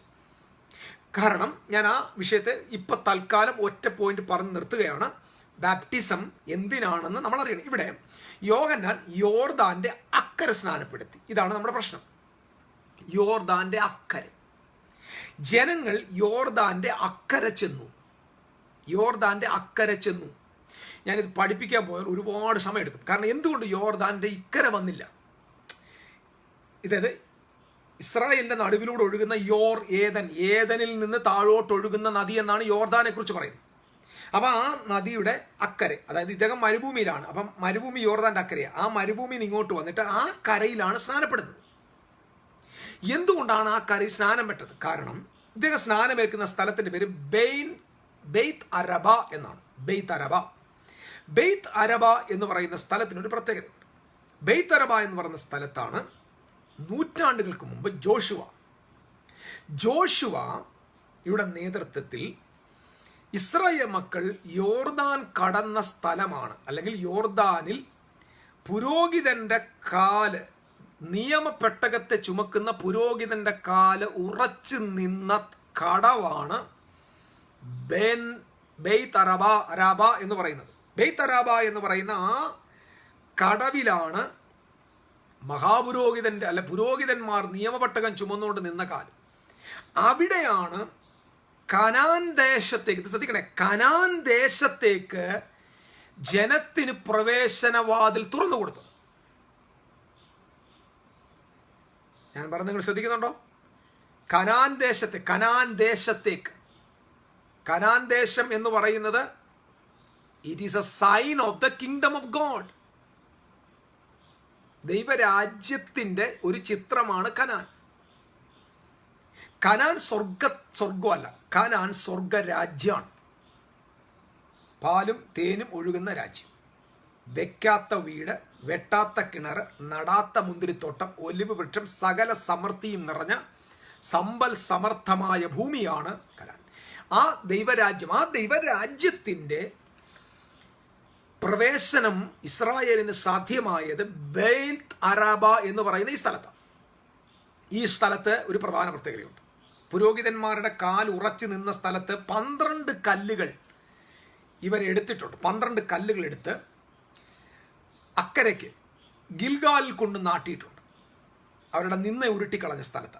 അതുപോലെ തന്നെ 12 കല്ലെടുത്ത്, നിങ്ങൾ ജോഷുവയുടെ പുസ്തകം വായിച്ചാൽ മനസ്സിലാവും, 12 കല്ലെടുത്ത് ഗിൽഗാലിൽ കൊണ്ട് നാട്ടിയതുപോലെ തന്നെ 12 കല്ലുകൾ എടുത്ത് ഈ പുരോഹിതന്മാരുടെ കാല് നിന്ന സ്ഥലത്ത് ആ യോർദാന്റെ നടുവിൽ കൊണ്ടുവന്ന് നാട്ടിയിട്ടുണ്ട്. യോർദാന്റെ നടുവിൽ. ഈ കല്ലുകളെ കുറിച്ചാണ് യോഹന്നാൻ വിളിച്ചു പറഞ്ഞത്, അബ്രഹാം ഞങ്ങൾക്ക് പിതാവായിട്ടുണ്ട് എന്ന് നിങ്ങൾ കരുതരുത്. 12 ഗോത്രങ്ങളുടെ സംഖ്യക്കൊത്തവണ്ണം 12 കല്ലുകൾ ഈ ബെയ്ത് അരാബ എന്ന് പറയുന്ന ഈ കടവിൽ, ഈ യോർദാന്റെ നടുവിൽ കൊണ്ടുവന്ന് നാട്ടിട്ടുണ്ട്, നിരന്തരമായ ജ്ഞാപകമായി.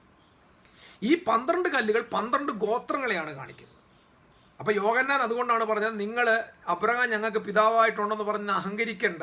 ദാണ്ട ഈ കല്ലിൽ, താൻ സ്നാനപ്പെടുത്തിക്കൊണ്ട് നിൽക്കുന്ന ആ തോട്ടിന്റെ നടുവിൽ നാട്ടപ്പെട്ടിരിക്കുന്ന 12 കല്ലുകളെ വിരൽ ചൂണ്ടി പറയുകയാണ്, ഈ കല്ലിൽ നിന്ന് അബ്രഹാമിന് മക്കളെ സൃഷ്ടിക്കാൻ ദൈവത്തിന് കഴിയും. നിങ്ങൾക്ക് മനസ്സിലാവുന്നുണ്ടോ? സോ ഇവിടെയാണ് നമ്മുടെ പ്രധാന വിഷയം. ഈ ബാപ്റ്റിസമാണ്. ഈ ബാപ്റ്റിസം എന്തിനാ ചെയ്തുകൊണ്ടിരിക്കുന്നത്? എന്തിനാണ് യോഹന്നാൻ ബാപ്റ്റൈസ് ചെയ്തത്? യോഹന്നാന്റെ ബാപ്റ്റിസം ജൂയിഷ് കമ്മ്യൂണിറ്റിയിലേക്ക് പ്രവേശിക്കാനല്ല. കുറച്ചും കൂടെ ഞാൻ ബാക്കി വരാം. ഇസ്രായേൽ മക്കൾ മിസ്രീമിൽ നിന്ന്, വേൾഡ് സിസ്റ്റത്തിൽ നിന്ന് കിങ്ഡം ഓഫ് ഗോഡിലേക്ക് കടക്കാൻ വേണ്ടി തുറന്ന വാതിലാണ് ബെയ്ത്ത് അരബ. ബെയ്ത്ത് അരബ എന്ന് പറഞ്ഞാൽ ഈ സ്ഥലത്ത് നിന്നുകൊണ്ട് സ്നാനപ്പെടുത്തുമ്പോൾ യോഹന്നാന്റെ ചിത്രം, അന്ന് ഇസ്രായേല് കനാനിലേക്ക് പ്രവേശിച്ചതുപോലെ മാനസാന്തരം എന്ന് പറഞ്ഞാൽ ചേഞ്ച് ഓഫ് മൈൻഡ് വന്നവർ ദൈവരാജ്യത്തിലേക്ക് പ്രവേശിക്കാൻ വേണ്ടി താന് ഇവിടെ സ്നാനം നടത്തുക. It is a mind blowing. നിങ്ങൾക്കത് മനസ്സിലാവുന്ന എനിക്കതല്ല. It is a powerful one. കാരണം ജോഷുവ എങ്ങനെയാണോ ജനത്തെ ഈ വാതിൽ തുറന്ന് അകത്തോട്ട് കടത്തിയത്, അതുപോലെ യോഹന്നാൻ സ്നാപകൻ നിന്നിട്ട് സ്നാനപ്പെടുത്തുക. എന്തിനാ സ്നാനപ്പെടുത്തുന്നത്? ഈ സ്നാനമേറ്റവരെല്ലാവരും മാനസാന്തര സ്നാനം വന്ന. മാനസാന്തരം എന്തിനാണ്? ദൈവരാജ്യം അറൈവ്ഡായി. Change of mind. മനസ്സിന് മാറ്റം വന്നു, സബ് കോൺഷ്യസ് മൈൻഡിന് മാറ്റം വന്നു. സബ് കോൺഷ്യസ് മൈൻഡ് മാറ്റം വന്ന് ഇവരെങ്ങോട്ട് എൻ്റർ ആകുക? ഇവർ ജൂയിഷ് കമ്മ്യൂണിറ്റിയിൽ നിന്ന് ദൈവരാജ്യത്തിലേക്ക് പ്രവേശിക്കുക. ഈ ദൈവരാജ്യത്തിലേക്ക് പ്രവേശിക്കുകയാണ് ഈ സ്നാനത്തിലൂടെ. ഇത് എന്തിനു ചോദിച്ചാൽ ജൂയിഷ് കമ്മ്യൂണിറ്റിയുടെ മിക്കുവ അല്ല ഇത് കിങ്ഡത്തിൻ്റെ ബാപ്റ്റിസമാണ്. ഈ കിങ്ഡത്തിൻ്റെ ബാപ്റ്റിസം സംഭവിക്കുമ്പോൾ യോഹന്നാന്റെ സ്കൂൾ ഓഫ് തോട്ട്സിലേക്ക് ബഹുസഹസ്രം ജനം സ്നാനമേറ്റു വരികയാണ്. യോഹന്നാന്റെ ബിലീവിംഗ് സിസ്റ്റത്തിലേക്ക് ആളുകൾ സ്നാനമേൽക്കുക. അപ്പം ഇത് ശ്രദ്ധിക്കണം. അതുകൊണ്ടാണ് അക്കരയ്ക്ക് കൊണ്ടുപോയി അക്കരെ യോർദാന്റെ അക്കരെ സ്നാനമേൽപ്പിച്ചത്. അക്കരെ സ്നാനമേൽപ്പിച്ച ആളുകൾ ജോർഡാൻ ക്രോസ് ചെയ്ത് യഹൂദന്റെ നാട്ടിലേക്ക് വരുമ്പോൾ ഇസ്രായേൽ മിസ്രീമിൽ നിന്ന് വരുന്നത് പോലെയാണ്. അവർ കിങ്ഡം ഓഫ് ഗോഡിലേക്ക് എൻ്ററാണ്. ഇതിനെക്കുറിച്ചാണ് ബൈബിൾ പറഞ്ഞത്. യോഹന്നാന്റെ കാലം മുതൽ ദൈവരാജ്യത്തെ ബലാത്കാരം ചെയ്യുന്നു. ബലാത്കാരികൾ അതിനെ പിടിച്ചു. ബലാത്കാരി എന്ന വാക്കിന് കൊടുത്തിരിക്കുന്നത് ബ്രേക്കർ എന്ന. അത് മീഖായുടെ പ്രവചനം 2-ാം അധ്യായത്തിന്റെ 12 മുതൽ 13 വാക്യങ്ങളിൽ നിന്ന് വായിച്ചാൽ മതി. അവിടെ തകർക്കുന്നവൻ അവർക്ക് മുമ്പേ പുറപ്പെടുന്നു എന്നൊരു പ്രഖ്യാപനമുണ്ട്. തകർക്കുന്നവൻ അവർക്ക് മുമ്പേ പുറപ്പെടുന്നു. ആ തകർക്കുന്നവൻ എന്നതിൻ്റെ വാക്കിനാണ് അവിടെ ഞാൻ നോക്കട്ടെ അതിൻ്റെ ഒറിജിനൽ. തകർക്കുന്നവൻ, ഒരു മിനിറ്റ് നോക്കിക്കോട്ടെ. Thank you. ഓക്കെ, അതായത് ഈ സഫേഴ്സ് വയലൻസ്, അതായത് ബലാത്കാരികൾ എന്നതിന് അവിടെ കൊടുത്തിരിക്കുന്നത് അതിൻ്റെ ഗ്രീക്ക് പദം എന്ന് പറയുന്നത് ബയാസെറ്റായി എന്ന. ബയാസെറ്റായി. ആൻഡ് അതിനുശേഷം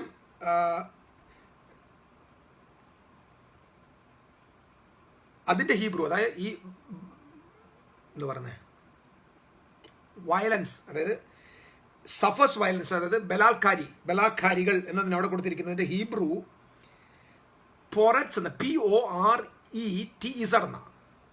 PORET പൊററ്റ്സ്. പൊററ്റ്സ് എന്ന് പറഞ്ഞാൽ ബ്രീച്ച് ബ്രേക്കർ. ബ്രീച്ച് ബ്രേക്കർ എന്ന് പറഞ്ഞാൽ ഇതിനകത്ത് മീഖായുടെ പ്രവചനം 2-ാം അധ്യായത്തിന്റെ 12-13 I will surely assemble all you Jacob, I will surely gather the remnant of Israel, I will put them together like a sheep in the fold, like a flock in the middle of the pastures, they will be noisy with it. The breaker, the porous, the breaker goes up before them. തകർക്കുന്നവൻ അവർക്ക് മുമ്പേ പുറപ്പെടും. ഇത് യോഹന്നാനെ കുറിച്ചുള്ള മീഖായുടെ പ്രവചനമാണ്. ആമേൻ. മീകായുടെ പ്രവചനം. ഈ യോഹന്നാൻ്റെ കാലം മുതൽ ബാപ്റ്റിസത്തിലൂടെ ജനങ്ങൾ എങ്ങോട്ട് പോവുക? ഞാൻ എൻ്റെ വിഷയത്തെ ഒത്തിരി എലാബറേറ്റ് ചെയ്ത് പോകുന്നില്ല. ഈ യോഹന്നാനാണ് തകർക്കുന്നവൻ, മുമ്പോട്ട് വരിക. എന്തിനാ ഏതാ തകർത്തു കൊടുത്തത്? ഡോറ് തുറന്നിട്ട് കൊടുത്തു. അതായത് ഈ അതിൻ്റെ ഉദാഹരണം ഈ ബ്രേക്കർ അല്ലെ ബ്രീച്ച് ബ്രേക്കർ എന്ന് പറഞ്ഞാൽ എന്താണെന്ന് വെച്ചാൽ, ഇസ്രായേലിലെ ആട് മേയ്ക്കുന്ന ആളുകൾ രാത്രി കാലങ്ങളിൽ ആടുകളെ കൊണ്ടുവന്ന് ഏതെങ്കിലും മലഞ്ചെരുവുകളിൽ വലിയ പാറകളുള്ള ഒരു ഭാഗത്ത് കൊണ്ടുവന്ന് പാറയുടെ സൈഡിൽ കൊണ്ടുവന്നതിനെ കൂട്ടിയിട്ട് ഒരു വശത്ത് മൊത്തം പാറകളായിരിക്കും, ബാക്കി ഭാഗങ്ങളിൽ അവർ മുള്ളുകൊണ്ട് ഇങ്ങനെ ഫെൻസ് ഉണ്ടാക്കും. അതിനകത്ത് ആ ഫെൻസിനകത്ത് ഫ്രണ്ടിൽ ഒരു കല്ല് വെച്ചിട്ടൊരു വാതിലുണ്ടാക്കും. ആ വാതിലിലാണ് ഇടയൻ കിടക്കുന്നത്. ആ വാതിൽ. അതുകൊണ്ടാണ് ജീസസ് പറഞ്ഞത് ഐ ആം ദ ഡോർ എന്ന് പറഞ്ഞത്. ഞാനാണ് വാതിൽ, ഞാനാണ് ആടുകളുടെ ഇടയൻ, ഞാനാണ് വാതിൽ എന്നൊക്കെ പറയുമ്പോൾ നമ്മൾ ഉദ്ദേശിക്കുന്ന പോലെ ഏതോ വീടിൻ്റെ വാതിലല്ല. സകല ആട്ടിൻകൂട്ടത്തെയും അകത്തിട്ട് പൂട്ടി വാതിലായിട്ട് കിടക്കുകയാണ് ഇടയൻ എന്ന് പറഞ്ഞാൽ, ഒരു ആട് ഇനി പുറത്തു പോകണമെങ്കിൽ ഇടയനെ ക്രോസ് ചെയ്തേ പോകത്തുള്ളൂ. അത് ഇമ്പോസിബിളാണ്. അപ്പം ഈ ഇടയൻ ഇങ്ങനെ ആടിൻ്റെ വാതിലായിട്ട് അവിടെ കിടക്കുക. ഇങ്ങനെ കിടക്കുമ്പോൾ അത് എന്ത് ചെയ്യുന്ന പറയാൻ ഫുൾ അത് അടച്ചിട്ടേക്കും. അത് ഒരാടിനും പുറത്തിറങ്ങാനായിട്ട് പറ്റത്തില്ല. അവസാനം ആടുകൾക്ക് പുറത്തിറങ്ങാനായിട്ട് ആദ്യമായിട്ടൊരു കല്ല് ഇളക്കി കൊടുക്കും. ഇടയൻ ഒരു കല്ല് ഇളക്കി കൊടുക്കും. ഫുൾ ആടുകൾക്ക് പുറത്ത് വരാനായിട്ട് ഒരു കല്ലിളക്കും. ഈ ആദ്യമായിട്ട് പോകുന്ന ആട് ഇത് ഇളക്കിയിട്ട് എടുത്തവൻ പ്രസ് ചെയ്ത് വെളിയിലോട്ട് ചാടും. ഇങ്ങനെ പ്രസ് ചെയ്ത് വെളിയിലോട്ട് ചാടുന്ന ആളിൻ്റെ പേരാണ് ബ്രീച്ച് ബ്രേക്കർ. യോഹന്നാനാണ് ആദ്യത്തെ ബ്രീച്ച് ബ്രേക്കർ. യോഹന്നാൻ ആദ്യമായിട്ട് ഈ കല്ലിളക്കി ആദ്യം ഈ കൂട്ടത്തിൽ നിന്ന് വെളിച്ചാടി ആ ആളിൻ്റെ കൂട്ടത്തിൽ ബഹുസഹസ്രം ആടുകളും പുറത്തിയാടി. നിങ്ങൾക്ക് മനസ്സിലാകുന്നുണ്ടോ? ദൈവരാജ്യത്തിൻ്റെ സ്കൂൾ. അതെ, ഈ സ്നാനമേൽക്കുമ്പോഴെല്ലാം എല്ലാവരും എങ്ങോട്ടാണ് വരുന്നത്? അവര് യോഹന്നാൻ്റെ സ്കൂളിൽ വന്നതാണ്. യോഹന്നാൻ്റെ സ്കൂൾ ഓഫ് തോട്ടിലേക്ക് എൻ്റർ ആകാനുള്ള വഴിയായിരുന്നു baptism of repentance. Baptism of repentance അതാണ്. പക്ഷെ ശ്രദ്ധിക്കുക, ഇനി ഇദ്ദേഹം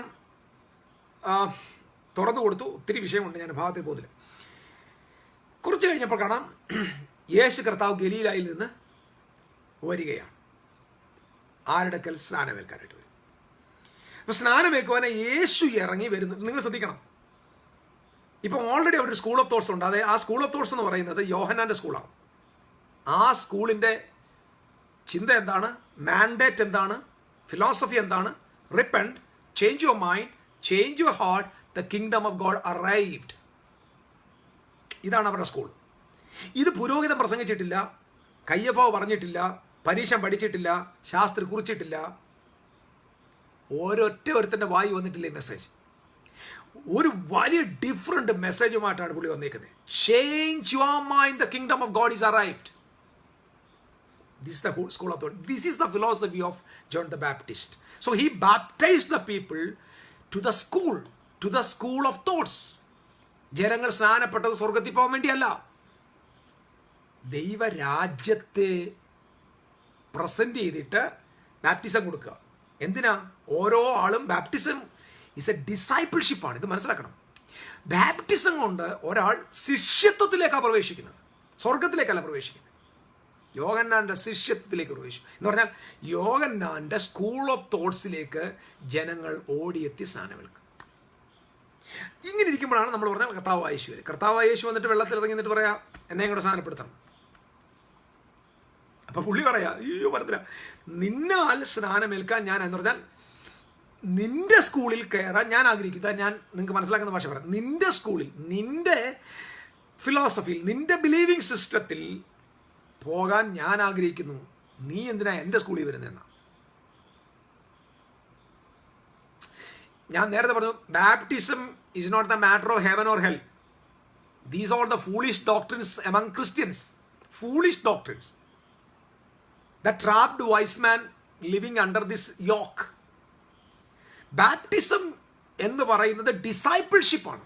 അതുകൊണ്ടാണ് യേശു പറയുന്നത്, സ്വർഗത്തിലും ഭൂമിയിലും സകല അധികാരവും എനിക്ക് ലഭിച്ചിരിക്കുന്നു. ആകയാൽ നിങ്ങൾ പുറപ്പെട്ട് പിതാവിൻ്റെയും പുത്രൻ്റെയും പരിശുദ്ധാത്മാവിൻ്റെയും നാമത്തിൽ സ്നാനം കഴിപ്പിച്ചും ഞാൻ നിങ്ങളോട് കൽപ്പിച്ചതൊക്കെയും പ്രമാണിപ്പാൻ തക്കണം ഉപദേശിച്ചും കൊണ്ട് അപ്പൊ ശിഷ്യന്മാരാക്കാൻ, എൻ്റെ സ്കൂൾ ഓഫ് തോട്ട്സിലേക്ക് ശിഷ്യന്മാരാക്കാൻ വേണ്ടിയാണ് ബാപ്റ്റിസം, അല്ലാതെ പള്ളി ചേർക്കാൻ ഒന്നിനുമല്ല. ഇവിടെ ആ മൊത്തം തെറ്റിക്കിടക്കുക. അതുകൊണ്ടാണ് ഞാൻ പറഞ്ഞത്, രണ്ട് ഗ്രൂപ്പും, രണ്ട് എക്സ്ട്രീം ആളുകളുടെ നടുവിലാണ് ഞാൻ ഇപ്പം നിൽക്കുന്നത്. I M standing in between them. I love both of them, but the reality, baptism is to enter into the school. Baptism is to enter into the school of thoughts. ഇന്ന് നിങ്ങൾ ശ്രദ്ധിക്കണം, യോഹന്നാന്റെ സംഭാഷണം നിങ്ങൾ നോക്കിയേ. നിന്നാ സ്നാനമേൽക്കാൻ ഞാനായിരുന്നു പോയി. അപ്പോൾ കർത്താവ് പറയാ, ഇപ്പോൾ സമ്മതിക്കുക, ഇപ്പോൾ സമ്മതിക്കുക എന്ന് പറഞ്ഞതിൻ്റെ അർത്ഥം എന്താ? I have my own school of thoughts. That is not different from you. ഇപ്പോൾ സമ്മതിക്കുക എന്ന് പറഞ്ഞാൽ, ഐ ഹാവ് സെൻഡ് യു. ദൈവം, യേശു പറയാൻ, നിന്നെ അപ്പോയിന്റ് ചെയ്തത് ഞാനാ. നിന്നെ അപ്പോയിന്റ് ചെയ്ത് നീ ഒരു അതോറിറ്റി നിൽക്കുന്ന ആളാണ്. So I need to submit to the authority. പിടികിട്ടുന്നുണ്ടോ? ഇപ്പോൾ സമ്മതിക്കാൻ പറഞ്ഞാൽ, ഞാൻ നിന്റെ അധികാരത്തിൻ്റെ കീഴിൽ വരാനായിട്ട് നീ സമ്മതിക്കേ. Allow me to obey the authority because you are an appointed person. You are sent by God. So I have to be under the authority. I have to be under the authority. Because you are appointed by God. You are under the authority. You are sent by God. You are an appointed person. So I need to submit to the authority. യോഹന്നാനോട് പറ, യോഹന്നാൻ ഇപ്പോൾ സമ്മതിക്കേ. You are appointed by God. So kingdom of ഗോഡിനകത്ത് ഏറ്റവും പ്രധാനപ്പെട്ട ട്രൂത്താ submitting under the authority. ദൈവം ഒരാളെ ശുശ്രൂഷയിൽ ലീഡർഷിപ്പിലാക്കിയാൽ ആ അധികാരത്തിൻ്റെ മാൻഡേറ്റിൽ, അതിൻ്റെ കീഴിൽ വർത്തിക്കുക എന്നതാണ് ദൈവരാജ്യത്തിൻ്റെ കൾച്ചർ. ജീസസ് പറയാം, യു ആർ നൗ, ഇപ്പോൾ നീയാണ് അതോറിറ്റി. നിന്റെ കയ്യിൽ നിന്ന് ഈ മാൻഡേറ്റ് ഞാൻ, അല്ലെങ്കിൽ ഈ ഒരു ബാറ്റൺ ഞാൻ വാങ്ങുന്നത് വരെ നീ തന്നെയാണ് അധികാരി. യേശു ക്രിസ്തു വന്നിട്ടില്ല. യേശു ക്രിസ്തു യോഹന്നാന്റെ കാലത്തിന് ശേഷമാണ് പ്രസംഗിച്ചത്. മനസ്സിലാകുന്നുണ്ടോ? നിലവിൽ ഒരു അപ്പോയിന്റഡ് പേഴ്സൺ ഇരിക്കുന്നിടത്തോളം കാലം ഒരു പാരൽ മിനിസ്ട്രി ഇല്ലെന്നാണ്. യോഹന്നാനെ, നീയാണ് അപ്പോയിന്റഡ് പേഴ്സൺസ്, നീയാണ് അതോറിറ്റിയിൽ ഇരിക്കുന്നത്, നിന്റെ അതോറിറ്റിയുടെ കീഴിലേക്ക് ഞാൻ വരികയാണ്. Price Jesus. സമ്മതിച്ചില്ല. അവസാനം എന്ത് സ്നാനം എടുക്കുക. എന്നിട്ട് പുറത്തോട്ട് വാക്കുണ്ട്, ഇങ്ങനെ സകല നീതിയും നിവർത്തിക്കുന്ന നമുക്ക്, ഇത് നിങ്ങൾ ഒരുപാട് പേര് കേട്ടിട്ടുള്ളത്, പക്ഷേ ഇത് നിങ്ങളൊരു പുതിയ കാര്യം കേൾക്കാം. സകല നീതിയും നിവർത്തിക്കുന്നത് നമുക്കുചിതം. എന്താ വാക്കിൻ്റെ അർത്ഥം? സകല നീതിയും നിവർത്തിക്കുന്നത് നമുക്കുചിതം എന്ന് പറഞ്ഞാൽ എന്താ? John, you are appointed by God, send by God to baptize. Baptize means the baptism of repentance. Baptism of repentance is not to go to heaven. Baptism of repentance is to enter into the school of thoughts, enter into the kingdom of God. These are primary things. That means change of mind വന്നതിൻ്റെ, അതായത് ദൈവരാജ്യ പ്രവേശനത്തിനായിട്ട് അവൻ്റെ ഹൃദയത്തിന് മാറ്റം വന്നതിൻ്റെ എക്സ്പ്രഷനാണ് ഈ baptism. It's not to go to heaven, eternity അല്ലിത്. ഇപ്പോൾ സമ്മതിക്കുക, ഇങ്ങനെ സകല നീതി എന്ന വാക്കിൻ്റെ അർത്ഥം എന്താ? നീതി എന്ന വാക്കിൻ്റെ അർത്ഥം റൈറ്റ് പൊസിഷനിങ് എന്ന്. Right positioning. Righteousness of God means God's righteousness, ഗോഡ്സിൻ്റെ പൊസിഷനാണ്. ദൈവത്തിൻ്റെ ആ റൈറ്റ്നെസ്സിലേക്ക് നീയും കൂടെ വരുന്നതിൻ്റെ പേരാണ് justification.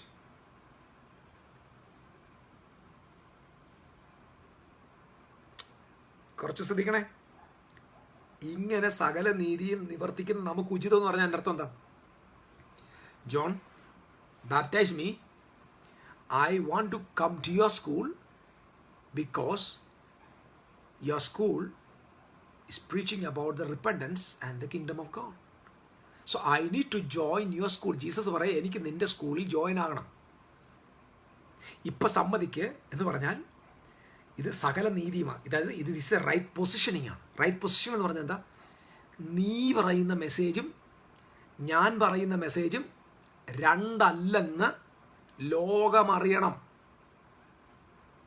This is very different. നിങ്ങൾ ശ്രദ്ധിക്കുക, ഞാൻ പറയുന്ന മെസ്സേജും നീ പറഞ്ഞുകൊണ്ടിരിക്കുന്ന മെസ്സേജും രണ്ടല്ലെന്ന് അറിയാം. Because we need to come in to right positioning. ഇങ്ങനെ സകല നീതി നിവർത്തിക്കുന്ന നമുക്ക് എന്ന് പറഞ്ഞാൽ, when I am baptizing under you, I am proclaiming that I am preaching the same message that you are preaching. കേൾപ്പാൻ ചെവിയുള്ളവൻ കേൾക്കട്ടെ. Right position. യോഹന്നാൻ്റെ മെസ്സേജുമായി, യോഹന്നാൻ്റെ ബിലീവിംഗ് സിസ്റ്റവുമായി, യോഹന്നാൻ്റെ ഫിലോസഫിയുമായി ജീസസ് ഒന്നാകുകയാണ്. Right positioning. That means, John, I'm going to preach the word, the message that you are preaching. I'm going to continue the school. I'm joining to your school of thoughts.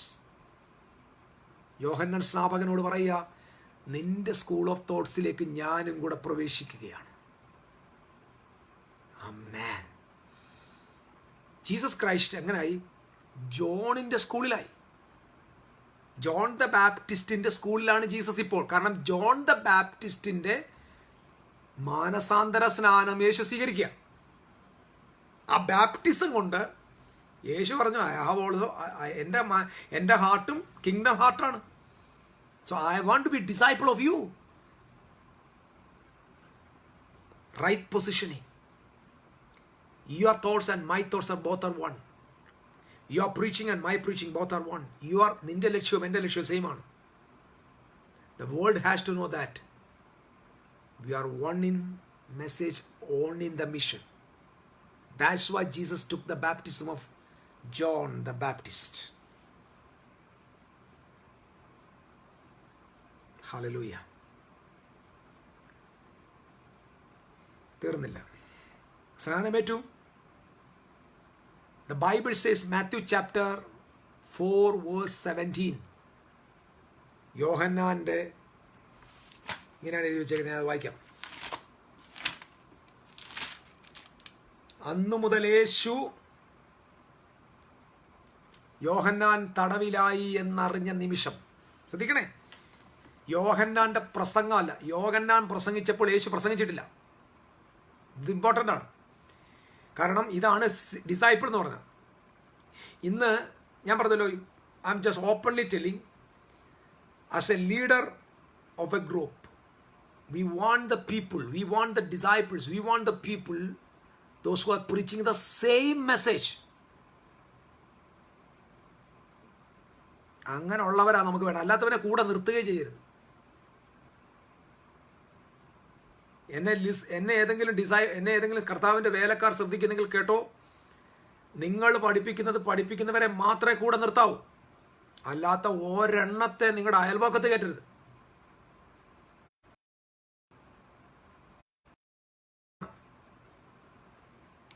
നിങ്ങൾ പറയുന്നത് കേട്ട് നിങ്ങൾ as A leader എന്ന നിലയിൽ, ഇപ്പം ഇവിടുത്തെ പ്രശ്നം എന്താണ്? അഹങ്കാരമാണ്. എനിക്ക് ദൈവം തന്നിട്ടുണ്ട്. അങ്ങനെ ഒന്നുമില്ല. ദൈവം എന്തെങ്കിലും കൊടുത്തിട്ടുണ്ടെങ്കിൽ അത് കൈമാറിയേ വരുന്നുള്ളൂ. ആർക്കും ദൈവം പുതിയത് കൊടുക്കുന്നില്ല. അങ്ങനെയാണെങ്കിൽ യേശു ക്രിസ്തു യോഹന്നാനേക്കാൾ എത്രയോ വലിയവനാ. യോഹന്നാനെ പോടാ നിന്റെ പണി നോക്കി എന്ന് പറഞ്ഞ പൊക്കൂടെ?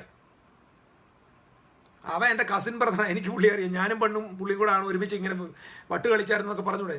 യോഹന്നാനും യേശു ക്രിസ്തും കൂടെ ഒരുമിച്ച് ഒരു ഗോലി കളിച്ച് കാണും, ഒരുമിച്ച് അവർ ക്രിക്കറ്റ് കളിച്ച് കാണും. ക്രിക്കറ്റ് എന്നുണ്ടോന്ന് അറിയത്തില്ല. പക്ഷേ യേശു ക്രിസ്തു പറയാം, I M under you sir, നിന്റെ ലീഡർഷിപ്പിലേക്കാണ് ഞാൻ വരുന്നത്. ഇന്ന് നമുക്ക് ആവശ്യം ഒരു ലീഡർ പറയുന്നത് കേട്ട് പോകുന്ന ആളുകളെയാണ്. ഇന്ന് എല്ലാവരും ലീഡേഴ്സാണ്. ആരും കീഴടങ്ങുന്നില്ല. എനിക്ക് ദൈവം തന്നിട്ടുണ്ട്. ആ ആളുകളെ കൂടെ നിർത്തരുത്. അവർ പൊക്കോട്ടെ. അവരൊരിക്കലും സക്സസ്ഫുൾ ആവത്തില്ല. ഇത് ശ്രദ്ധിച്ചോണം. അതായത് ദൈവം ആക്കി വെച്ചിരിക്കുന്ന ഒരു പൊസിഷനിൽ, ഒരു അതോറിറ്റിയുടെ കീഴിൽ നിൽക്കുന്നവർ മാത്രമേ സക്സസ് ആവത്തുള്ളൂ. കേരളത്തിൻ്റെ പ്രശ്നം ഞാൻ അതുകൊണ്ട് എപ്പോഴും പറയാറ്, കേരളത്തിൻ്റെ പ്രശ്നം nobody is accountable to anybody. പിന്നെ വേറൊരു പ്രശ്നമുണ്ട്. ഞങ്ങൾ വലിയ ആളിൻ്റെ ലീഡറാണെന്ന് പറയാൻ എളുപ്പമാണ്. പിന്നെ ഇപ്പം മലയാളികളുടെ ഇടയിൽ ഒരുപാട് ആളുകൾ പറയുന്നത് ഞാൻ എസക്കിയ ഫ്രാൻസിസിൻ്റെ ലീഡർഷിപ്പിൻ്റെ കീഴില്ല. എസക്കിയ ഫ്രാൻസിസോട്ട് മിണ്ടിയിട്ട് പോലുമില്ല. ചില പറഞ്ഞു ഞാൻ തങ്കു ബ്രദറിൻ്റെ ലീഡർഷിപ്പിലാണ്, അല്ലെങ്കിൽ ഞാൻ റാം ബാബുവിൻ്റെ ലീഡർഷിപ്പ്, അല്ലെങ്കിൽ ഞാൻ PG വർഗീസിൻ്റെ ലീഡർഷിപ്പിലാണ്. എല്ലാവരും കേൾക്കണം, വലിയ ആളുകളുടെ ലീഡർഷിപ്പിൽ അത് പറയുന്നതിന് ഭയങ്കര ഗമയാണ്. പക്ഷേ ആരും അറിയാതെ, ഒരു പബ്ലിസിറ്റി ഇല്ലാതെ, ഒരു മനുഷ്യനും അറിയാത്ത ഒരു സാധാരണക്കാരൻ പാസ്റ്ററാ നിന്നെ നടത്തിയത്, നിന്നെ രക്ഷയിലേക്ക് നടത്തിയത്. ആ രക്ഷയിലേക്ക് നടത്തിയ പോപ്പുലാരിറ്റി ഇല്ലാത്ത, ഫേസ്ബുക്കിൽ പ്രസംഗിക്കാത്ത, വേൾഡ് ലോകത്തിൽ അറിയാത്ത ആ സാധാരണക്കാരനായ 10ാം ക്ലാസ്സുകാരൻ പാസ്റ്ററിൻ്റെ, ആ സാധാരണക്കാരനായ ദൈവദാസൻ്റെ മെൻറ്റർഷിപ്പിൽ അദ്ദേഹമാണ് എൻ്റെ ചർച്ച്, എൻ്റെ ഫാദർ എന്ന് പറയാൻ എത്ര പേർക്ക് പറ്റും? ഞാൻ റെയ്നാഡ് ബോങ്കയുടെ ആണ്, എനിക്ക് റെയ്നാഡ് ബോങ്കയാണ് കാൽവെപ്പ് ശുശ്രൂഷ നൽകിയത്, എനിക്ക് പിന്നെ ഞാൻ ബെൻസനായുടെ ഹോസയുടെ ആളാണ്, ഞാൻ TL ഓസ്ബോൺ, ഇതൊക്കെ പറയാൻ എളുപ്പം, ഞാൻ ഓറൽ റോബർട്ടൻ, ഇതൊക്കെ പറയാൻ എളുപ്പമാണ്. ഒരു സാധാരണക്കാരനായ ഒരു പാസ്റ്ററിൻ്റെ കീഴെ നിങ്ങൾക്ക് പറയാൻ പറ്റുമോ? ഞാൻ ഇന്നും പറയും, എൻ്റെ ലീഡർ എന്ന് പറയുന്നത് എൻ്റെ ആത്മാവിൽ വളർത്തിക്കൊണ്ടുവന്ന് 12 വർഷം എന്നെ ശുശ്രൂഷയിൽ കൊണ്ടുവന്ന ഒരു പാസ്റ്ററുണ്ട്. അദ്ദേഹം ചർച്ച് ഓഫ് ഗോഡിലെ പാസ്റ്ററാണ്. സൈമൺകുട്ടി എന്ന് പറഞ്ഞൊരു പാസ്റ്ററുണ്ട്, സൈമൺ പാസ്റ്റർ. അദ്ദേഹം വേൾഡ് ഫേമസ് അല്ല. ഒരുപക്ഷെ ഈ ഗ്രൂപ്പിലിരിക്കുന്ന ആർക്കും അദ്ദേഹത്തെ അറിയത്തുമില്ല, ആർക്കും അറിയത്തില്ല. എൻ്റെ കുറ്റവും എൻ്റെ കുറവും എൻ്റെ തോൽവിയും എൻ്റെ താഴ്ചയും എൻ്റെ ഉയർച്ചയും എല്ലാം കണ്ട് വളർത്തിക്കൊണ്ടുവന്ന ഒരാളാണ്. അദ്ദേഹമാണ് ഞാൻ മരിക്കുന്നത് വരെ എൻ്റെ സ്പിരിച്വൽ ഫാദർ. എനിക്ക് അപ്പനെ മാറ്റാൻ പറ്റൂല. ബിലീവിങ് സിസ്റ്റത്തിൻ്റെ പ്രശ്നമാണ്. ചില ആളുകൾക്ക് ഞാൻ എൻ്റെ റെയ്നാഡ് ബോങ്കയുടെ ആളെന്ന് പറയുമ്പോൾ എന്തോ വലുത് കിട്ടുകയാണെന്ന്. റെയ്നാഡ് ബോങ്കി നിനക്ക് തമ്മിൽ എന്ത് ബന്ധമുണ്ട്? നിന്നെ റോഡ് വക്കിൽ നിന്ന് പ്രസംഗിച്ചുകൊണ്ടിരുന്ന പാവപ്പെട്ടൊരു പാസ്റ്ററല്ലേ, അദ്ദേഹമാണ് നിന്റെ മെൻഡർ എന്ന് പറയാൻ നിനക്കെന്താ ബുദ്ധിമുട്ട്? ഇന്നത്തെ ചെറുപ്പക്കാരുടെ പ്രശ്നം ഇതാണ്. ഇവരാരെങ്കിലും സക്സസ്ഫുൾ ആവുമോ? ഞാൻ നെഗറ്റീവ് പറയല്ല, അതാണ്ട് കുറിച്ച് തരാം. ഒരുത്തനും സക്സസ് ആവത്തില്ല. കാരണം ഓൾറെഡി അവർ കേസിലാണ്.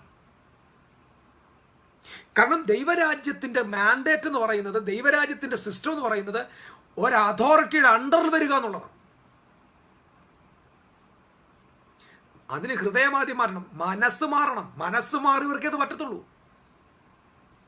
എൻ്റെ പ്രിയപ്പെട്ടവരെ, നിങ്ങളൊരു പാവപ്പെട്ട ദൈവദാസന്റെ സഭയിലെ ആളാണെന്ന് പറഞ്ഞുകൊണ്ട് നിങ്ങൾക്കൊന്നും നഷ്ടപ്പെടാനില്ല. ദൈവം നിങ്ങളെ ആയിരിക്കും ഉയർത്താൻ പോകുന്നത്. യേശു അതുകൊണ്ടാണ് പറഞ്ഞത്, ദൈവരാജ്യത്തിലെ ഏറ്റവും ചെറിയവൻ, യോഹന്നാനേക്കാൾ വലിയവനെന്ന് പറഞ്ഞതിൻ്റെ അർത്ഥം ഈ ലോകത്തിലെ ഏറ്റവും വലിയ ആളിനേക്കാൾ വലിയവനാണ് ദൈവരാജ്യത്തിലെ ഏറ്റവും ചെറിയവനെന്ന്. കാരണം ദൈവരാജ്യത്തിലെ ഏറ്റവും വലിയവൻ ശിശുവാണ്. ദൈവരാജ്യത്തിലെ ഏറ്റവും വലിയവൻ ആരാ? ശിശുവാണ്. ഒരു ശിശുവിനെ അവൻ്റെ അടുക്കലോട്ട് നിർത്തിയിട്ട് നിങ്ങൾ തിരിഞ്ഞ് ശിശുവിനെ പോലെ ആകണം. ദൈവരാജ്യത്തിലെ ഏറ്റവും വലിയവൻ ഒരു ശിശുവാണ്. What happen to Kerala? Number 1, 90% of the people fatherless ജനറേഷനാണ്. തന്തയില്ലാത്ത, അപ്പനില്ലാത്ത തലമുറയാണ്. They do not have any fathers. They are not accountable to anyone. എവിടെന്നെങ്കിലും 2 വാക്യം കേട്ടു, അല്ലെ 2 പ്രവചനം കിട്ടും, 2 രോഗശാന്തി കിട്ടും, അവൻ പിന്നങ്ങ് രാജാവാണ്. ഒരു പ്രാവശ്യം പോലും ബൈബിൾ വായിക്കാത്തവൻ ആളുകൾ അവന് ശിഷ്യന്മാരുണ്ടെന്ന. ഒരു പ്രാവശ്യം പോലും ബൈബിൾ ഇതുവരെ പൂർണ്ണമായിട്ട് വായിക്കാത്ത ഇവിടുത്തെ സുവിശേഷത്തിന് നിൽക്കുന്നവന് അവന് ശിഷ്യന്മാരാ. അവൻ്റെ ഗതി എന്താവും നമ്മൾ ആലോചിച്ച് നോക്ക്. ഒറ്റ പ്രാവശ്യം പോലും ബൈബിൾ വായിച്ചിട്ടില്ല. എളുപ്പം നമ്മൾ ജീസസ്, ഇത് നിങ്ങൾ മനസ്സിലാക്കണേ. ഇതിൻ്റെ പ്രശ്നം എന്താ? നമ്മുടെ മലയാളിയുടെ എല്ലാം ഹൃദയം മൊത്തം ഒറ്റത്തന്നെ മനസ്സ് മാറിയിട്ടില്ല. നിങ്ങളെ ജനിപ്പിച്ച നിങ്ങൾക്ക് 1000 ഗുരുക്കന്മാരുണ്ടാവും, പക്ഷെ നിങ്ങൾക്ക് പിതാക്കന്മാരേറെയില്ല. പൗലോസ് പറഞ്ഞു, നിങ്ങൾക്ക് പിതാക്കന്മാരേറെയില്ല. ഞാനാ നിങ്ങളെ ക്രിസ്തുവിൽ ജനിപ്പിച്ചത്. നമ്മളെ ക്രിസ്തുവിൽ ജനിപ്പിച്ച ആ പാവപ്പെട്ടവൻ, ആ സാധാരണക്കാരൻ, ആ റോഡ് വക്കി നിന്ന് പ്രസംഗിക്കുന്നവൻ, ആ വിദ്യാഭ്യാസം ഇല്ലാത്തവൻ, ഫേമസ് അല്ലാത്ത ആള്, അതിൻ്റെ കീഴിൽ പോകാൻ പറ്റുമോ? അത്യുന്നതനായ ദൈവത്തിൻ്റെ പുത്രൻ യോഹന്നാൻ്റെ കീഴിൽ പോയത് അത്രയാ. അത്യുന്നതനായ ദൈവത്തിൻ്റെ പുത്രൻ യോഹന്നാൻ്റെ കീഴിൽ, അതോറിറ്റിയുടെ കീഴിൽ പോവുക എന്ന് പറയുന്നത് ഇതാണ് നമ്മൾ മനസ്സിലാക്കണം. അദ്ദേഹത്തിന് നമ്മളെ നടത്തിയവരെ നമ്മൾ മറക്കരുത്. നിങ്ങൾ ശാപത്തിലാണ്. ഒരുപാട് പേര്, ഞാനിത് എൻ്റെ അനുഭവത്തിൽ നിന്ന് പറയുകയാണ്, വ്യക്തിപരമായി പറയുകയാണ്. 12 വർഷം അദ്ദേഹം എനിക്ക് പ്രസംഗിക്കാൻ അവസരം തന്നിട്ടില്ല. സത്യം. കാരണം ഞാൻ പ്രസംഗിക്കാൻ വേണ്ടിയല്ല പുള്ളിയുടെ പുറകെ പോയത്. ഒരു വാക്ക് പ്രസംഗിക്കാനൊക്കെ അവസരം കുറേ നാളുകൾക്ക് ശേഷമാണ് കിട്ടിയത്. കാരണം പ്രസംഗിക്കാൻ ചിലർക്ക് പറയും, എനിക്ക് പ്രസംഗിക്കാൻ കിട്ടണം, പുൾപിറ്റ് കിട്ടണം, മൈക്ക് കിട്ടണം. ഇങ്ങനെയുള്ളവന്മാരെ ഒന്നും കൂടെ കൊണ്ട് നടക്കരുത്. ഒരൊറ്റൊരുത്തനെ കൂടെ കൊണ്ട് നടക്കരുത്. പൊസിഷൻ ആഗ്രഹിക്കുന്നവൻ, പദവി ആഗ്രഹിക്കുന്നവൻ, സ്റ്റേജ് ആഗ്രഹിക്കുന്നവൻ, ഇവരാരും തന്നെ ശിഷ്യന്മാരല്ല. കാരണം ശിഷ്യത്വം എന്ന് പറയുന്നത് വിശുദ്ധ ബൈബിളിലെ ഏറ്റവും വലിയ പ്രധാന, പൗലോസ് പറഞ്ഞത്, ഞാൻ ക്രിസ്തുവിന് അനുകാരി, നിങ്ങൾ എൻ്റെ അനുകാരിയാകും. ഫോളോവേഴ്സ് ആണ്. ഫോളോവേഴ്സ് പറഞ്ഞാൽ ഇത് കൈമാറി വരുന്നതാണിത്, ഓട്ടോമാറ്റിക്കായിട്ട് കൈമാറി വരുന്നത്. കൂടുതലും ഞാൻ ആ ഭാഗം പറയുന്നില്ല, മതി. അത്യുന്നതനായ ദൈവത്തിൻ്റെ പുത്രൻ യോഹന്നാൻ്റെ സ്കൂളിൽ പോവുക, യോഹന്നാൻ്റെ കൈക്കിഴി പോവുക, എന്നിട്ട് പറയാ rightness. We need to right പൊസിഷനിൽ വരിക. ആരൊക്കെ തമ്മിൽ? Jesus and John the Baptist പറയാ, baptise me, I want to be in right position with you, I want to preach the same message that you preached. എൻ്റെ ദൈവമേ, ഞാനിത് വായിച്ചപ്പോൾ എൻ്റെ ഹൃദയം കുറേ മേഖല എനിക്ക് വിഷമം തോന്നി. കാരണം നമ്മളും കുറച്ച് ആളുകളെയൊക്കെ പറഞ്ഞു വിട്ടിട്ടുണ്ട്. ഇവരൊക്കെ പോയി പറയുന്നത് എന്താണെന്ന് എനിക്ക് നന്നായിട്ട് അറിയാം. I M ashamed of them. I am ashamed of the people, because the message that you hear from the leader has to be preached. നോക്കിക്കേ, അന്ന് മുതൽ യേശു സ്വർഗരാജ്യം സമീപിച്ചിരിക്കയാൽ മാനസാന്തരപ്പെടുന്ന പ്രസംഗിച്ചു തുടങ്ങി. ആർക്കാ? യോഹന്നാന് ശേഷം ജീസസിന്റെ ഒറിജിനൽ സ്റ്റുഡൻ്റാ, റിയൽ സ്റ്റുഡൻറ്റ് വരിക. യോഹന്നാന്റെ ഫോളോവറായിട്ട് ഇപ്പോൾ വരിക ആര്? ക്രൈസ്റ്റ്. അല്ലാതെ എനിക്കൊരു സ്പെഷ്യൽ റെവലേഷൻ ഉണ്ട്, എനിക്ക് യോഹന്നാനൊക്കെ വലിയ റെവലേഷനാണ്, ഞാൻ ദൈവത്തിൻ്റെ പുത്രൻ ഒന്നും പറഞ്ഞില്ല. ഇതാണ് ക്രിസ്തു ദൈവരാജ്യത്തിൻ്റെ മഹത്വം. ഇതാണ് ഹൃദയം മാറിയതിൻ്റെ ലക്ഷണം. ഇതാണ് യോഹന്നാൻ മെസ്സേജ് നിർത്തിയതിൻ്റെ അന്ന് യേശു ക്രിസ്തു, I have something different message, I am a very special preacher, I am from heaven, I am a son of the Almighty God, I don't want to follow John the Baptist, അവൻ വെറും ചീള, I am a son. അങ്ങനല്ല പറഞ്ഞേ. I am going to follow the same message. I am going to live that message. I am going to expand that message. I am going to expand what my guru preached.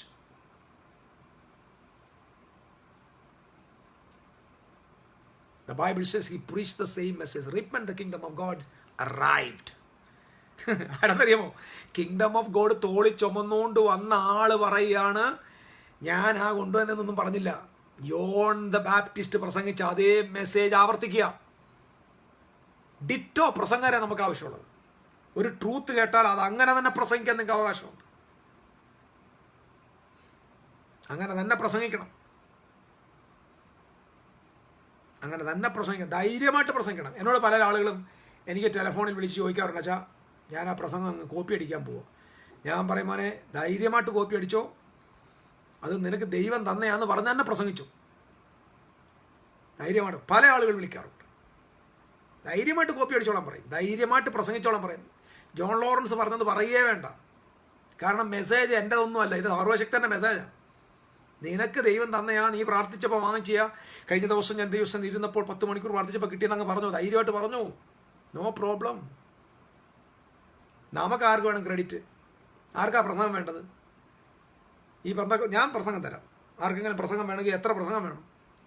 ഈ മലയാളിക്ക് ഇതുവരെ ചെവി കൊണ്ട് കേട്ടിട്ടില്ലാത്ത പ്രസംഗം തരാം. അവരുടെ സ്വപ്നത്തിൽ പോലും വിചാരിക്കാത്ത പ്രസംഗം ഞാൻ തരാം. നിങ്ങൾ എനിക്ക് പേഴ്സണലി തന്നാൽ മതി, അത്യാവശ്യക്കാർക്ക് ഞാൻ തരാം. Give you. മെസ്സേജിനല്ല പ്രശ്നം. കാരണം ഇവിടെ ദൈവരാജ്യമാണ് വളരേണ്ടത്. Jesus he taught the same message.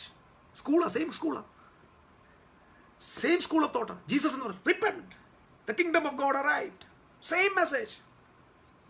കുറച്ചങ്ങോട്ട് കഴിഞ്ഞപ്പോൾ കാണാം യോഹന്നാന് തടവിലായി. നമുക്കറിയാം, യോഹന്നാനെ കൊണ്ടുപോയിട്ട് ഒരു വലിയ തടവിൽ കൊണ്ടാക്കി. തടവിലെന്ന് പറഞ്ഞു കഴിഞ്ഞാൽ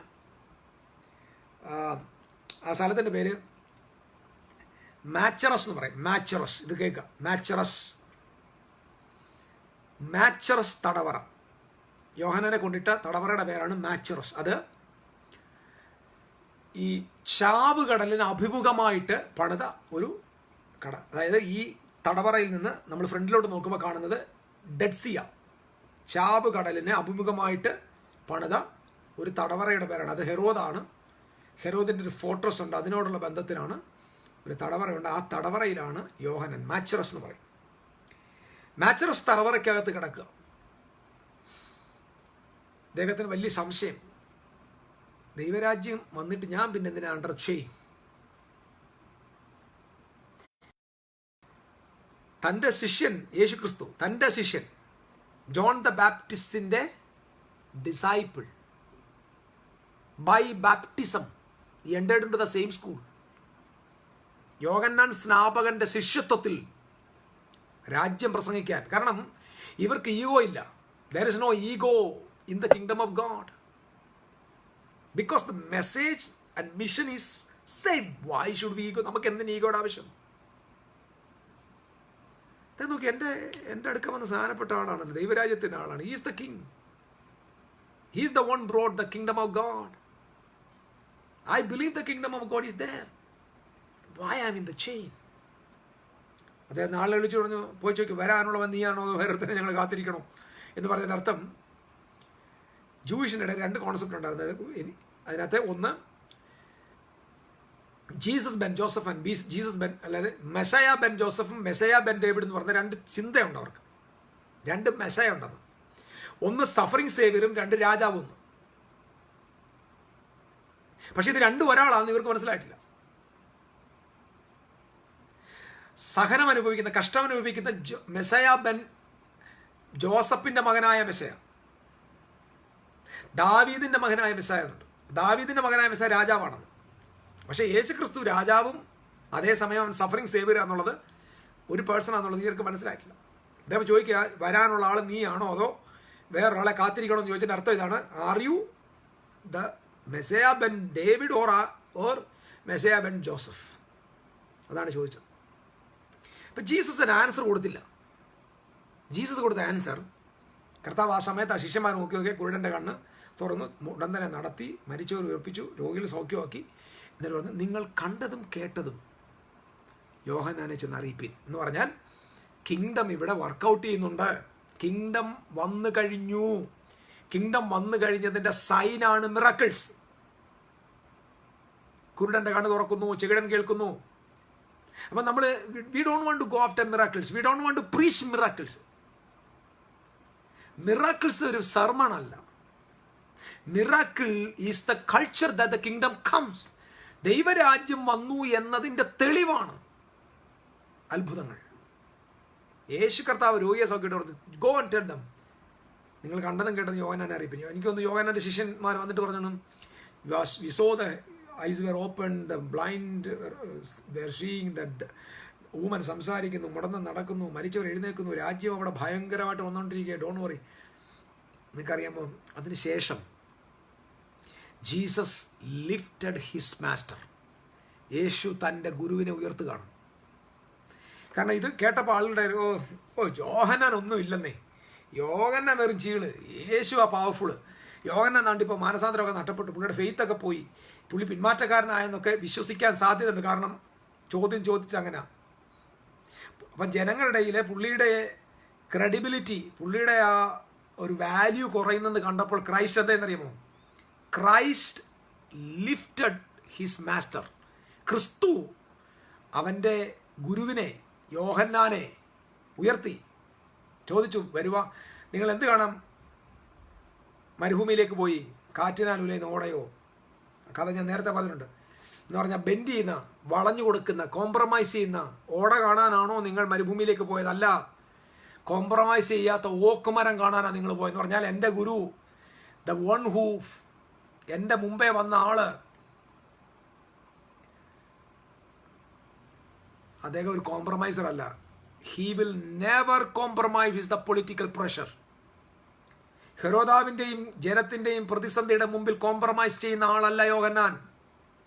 യോഹന്നാൻ uncompromised person. He's an oak മരമാണ്. കാറ്റിൻ്റെ മുമ്പിൽ വഴങ്ങിക്കൊടുക്കുന്നവനല്ല. നിവർത്തിയില്ലെങ്കിൽ മൂട് പിഴുത് ജീവിതത്തിൽ ജീവൻ കൊടുക്കാൻ തയ്യാറായി നിൽക്കുന്ന ഓക്ക് മരമാണ്.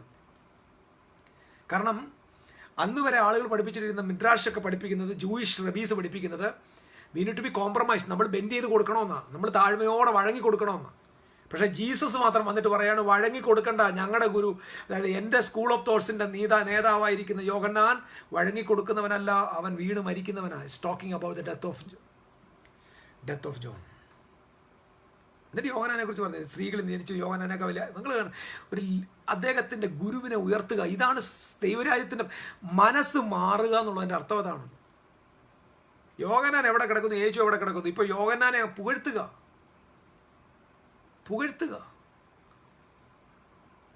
നമ്മുടെ ആളുകളുടെ, നമ്മുടെ കൂടെ നടക്കുന്നവരുടെ ഹൃദയം മാറണം ആദ്യം, അല്ലാത്തവരെ കൊണ്ട് നടക്കരുത്. ഒരു കർത്താവിനാസം വേണം. നിങ്ങൾ ഒറ്റയ്ക്ക് നടന്നാലും വേണ്ടിയില്ല. നാളെ നിങ്ങളെ പോയി നാട്ടിൽ പോയി ചീത്ത പറയുന്ന, നിങ്ങൾ പറയുന്നത് പ്രസംഗിക്കാൻ മടി കാണിക്കുന്ന ഒരൊറ്റ ഒരുത്തനെ നിങ്ങളുടെ കൂടെ നിർത്തരുത്. ഓ, ജോണച്ചാൻ്റെ ഒന്നും എനിക്ക് പ്രസംഗിക്കാൻ പറ്റും, എങ്കിൽ പിന്നെ നീ എന്തിനാടാ കൂടെ നടക്കുന്നത്? പോടാ, പണി നോക്കിപ്പോ. യേശുക്രിസ്തു യോഹന്നാന്റെ കൂടെ നടക്കും. ഇതാണ് കിങ്ഡത്തിന്റെ പ്രത്യേകത, ഇതാണ് കിങ്ഡം ഫിലോസഫി, ഇതാണ് റിയാലിറ്റി.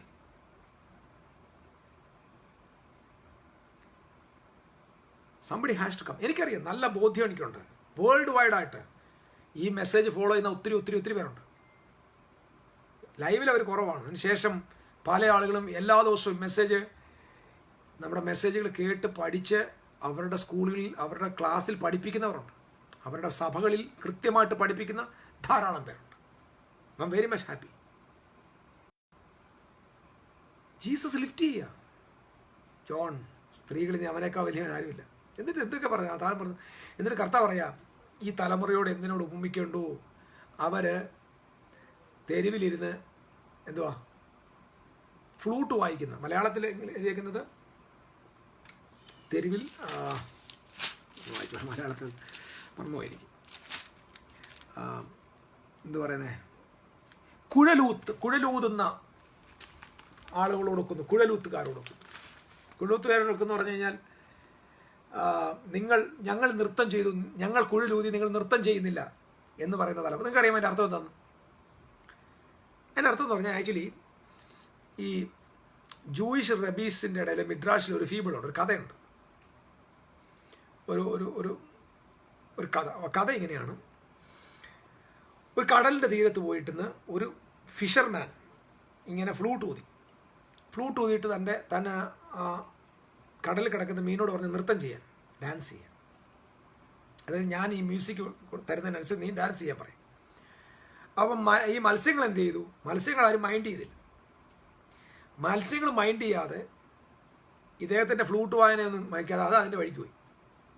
അവസാനം ഇദ്ദേഹത്തിന് ദേഷ്യം വന്നു, ഈ ഫിഷർമാന് ദേഷ്യം വന്ന് തൻ്റെ വലയെടുത്ത് വീശി ഇങ്ങ് പിടിച്ചിട്ട് കരയിലോട്ട് കൊണ്ടിട്ടപ്പോൾ ഇദ്ദേഹം ഫ്ലൂട്ട് വായിക്കാതെ തന്നെ മീൻ ഡാൻസ് തുടങ്ങി. മനസ്സിലാകുന്നുണ്ടോ? അതാണ് ഈ വാക്കിൻ്റെ അർത്ഥം. ചന്തയിലിരുന്ന് കുഴലൂതുന്ന കുട്ടികളോട് സമം ഞങ്ങൾ കുഴലൂതി, നിങ്ങൾ നൃത്തം ചെയ്തില്ല എന്ന് പറയുന്ന ആ വശത്തിൻ്റെ അർത്ഥം അതാണ്. മത്സ്യത്തെയൊക്കെ പിടിച്ച് കരയിലോട്ട് ഇട്ടിട്ട് മത്സ്യം ഇങ്ങനെ പിടയ്ക്കുന്ന കണ്ടു പറഞ്ഞു, ഇനി നീ ഡാൻസ് ചെയ്യും. മര്യാദയ്ക്ക് ഊതിയപ്പോൾ നിനക്ക് ഡാൻസ് ചെയ്യാൻ വയ്യായിരുന്നു, ഞാൻ മ്യൂസിക് തന്നപ്പോൾ നീ ഡാൻസ് ചെയ്തില്ല, ഇനി നീ ഡാൻസ് ചെയ്യും എന്ന് പറഞ്ഞാൽ ന്യായവിധി വരാൻ പോകുന്നുള്ള ട്രൂത്ത്. അത് ദൈവരാജ്യം. കാരണം ഇതൊക്കെ ഈ ജഡ്ജ്മെൻ്റ് എന്ന് പറയുന്നത് എപ്പോഴും വരുമ്പോൾ ഓർമ്മ, ജഡ്ജ്മെൻറ്റ് വന്നാലേ കിങ്ഡത്തിൻ്റെ എലാബറേഷൻ നടക്കത്തുള്ളൂ. ദൈവരാജ്യത്തിൻ്റെ ഒരു വലിയ കൈമാറ്റം സംഭവിക്കുന്നത് ജഡ്ജ്മെൻറ്റിലൂടെ. യഹൂദൻ്റെ ജഡ്ജ്മെൻറ്റിലൂടെയാണ് കിങ്ഡം എടുത്ത് ജാതിക്ക് കൊടുക്കാൻ പോകുന്നത്. ഇതാണ് അതിൻ്റെ ട്രൂത്ത്. അപ്പോൾ നമ്മൾ തന്നെ ചോദിക്കും, രാജ്യത്തിൻ്റെ മെസ്സേജ് പ്രസംഗിക്കുന്നതിനിടയ്ക്ക് ജഡ്ജ്മെൻറ്റ് പ്രസംഗിച്ചതിൻ്റെ കാരണം ജഡ്ജ്മെൻറ്റ് വന്നാലേ, യഹൂദൻ്റെ മേലുള്ള ന്യായവിധി സംഭവിച്ചെങ്കിലേ, അവരുടെ പട്ടണത്തിൻ്റെ മേൽ ന്യായവിധി വന്നെങ്കിലേ ഫലം കൊടുക്കുന്ന ജാതിയുടെ കയ്യിലോട്ട് ഈ രാജ്യം പോകത്തുള്ളൂ. So it is depends on the kingdom. ദൈവരാജ്യവുമായിട്ടാണ് അതിന് ബന്ധം. That's why Jesus and apostles, everyone preached the judgment. It's not talking about the judgment, the end. ഒന്നുമല്ല, ഇത് ഈ സമയമാണ്. ദൈവരാജ്യത്തിൻ്റെ കൈമാറ്റം നടക്കുകയാണ്. And Jesus lifted his master. Change of mind. ഹൃദയത്തിന് മാറ്റം സംഭവിക്കുക. എൻ്റെ പ്രിയപ്പെട്ടവരെ, ഞാൻ നിങ്ങളോട് ദൈവത്തിൻ്റെ മനസ്സിൽ ഓർപ്പിച്ച് പറയുകയാണ്, Jesus Christ correct school, that is a philosophy, ദൈവരാജ്യം. Talking about the change of mind. Change of mind. Who is Christ? ഞാൻ എപ്പോഴും പറയാം, ജീസസ് ആണ് ലോകത്തിലെ ഏറ്റവും തെറ്റിദ്ധരിക്കപ്പെട്ട വ്യക്തി. ഏറ്റവും തെറ്റിദ്ധരിക്കപ്പെട്ട വ്യക്തി. We ask a Muslim who is Jesus, അവർ പറയും ഈസ് എ ഫെയിൽഡ് പ്രോഫറ്റ്. തോറ്റുപോയ പ്രവാചകനാണ് യേശു. ഒരു മുസ്ലിമിന്റെ കണ്ണിൽ യേശു തോറ്റുപോയ പ്രവാചകൻ. Because Jesus could not finished, that's why God send another prophet Muhammad. അപ്പോൾ ഈ ഇസ്ലാമിക വേർഡിൽ യേശു ക്രിസ്തു ഒരു പ്രോഫറ്റാണ്. എന്താ പ്രോഫറ്റാ? തോറ്റുപോയ prophet. Jesus is not a prophet. Don't underestimate Jesus. Jesus is not a prophet. Jesus is the king of king, the son of the living God. He is a God of God from God. ദൈവത്തിൽ നിന്ന് ജനിച്ച ദൈവമാണവൻ. He is not a prophet. യഹൂദന്മാരോട് ചോദിച്ചാൽ യേശു ആരാ? അവരുടെ മതത്തെ കലക്കിയ ഒരു rebellious person ആണ്. കാരണം ക്രിസ്തുവിനെ ആൾക്ക് മനസ്സിലായിട്ടില്ല. ഇന്നും ഒത്തിരി പേർക്ക് മനസ്സിലായിട്ടില്ല. യഹൂദന്മാരോട് ചോദിച്ച് പറയാം, ഞങ്ങളുടെ ദേവാലയം നശിപ്പിക്കാൻ വന്നവൻ, കലക്കം വന്നവൻ, റിബലിയസ് പേഴ്സൺ, ഒരു ഫാനാറ്റിക്കാണ്, ഒരു മിസ്ഗൈഡഡ് റബിയാണ്, ആളുകളെ തെറ്റിദ്ധരിപ്പിച്ച ഒരു റബി. നല്ല പേര് കിട്ടിയിട്ടില്ല യേശുവിന്. മുസ്ലിമിനോട് ചോദിച്ചാൽ പറയും the prophet who failed and God send another prophet Muhammad. ഹിന്ദുവിനോട് ചോദിച്ചാൽ പറയും 33 കോടി ദേവന്മാരിൽ ഒരു ദൈവം.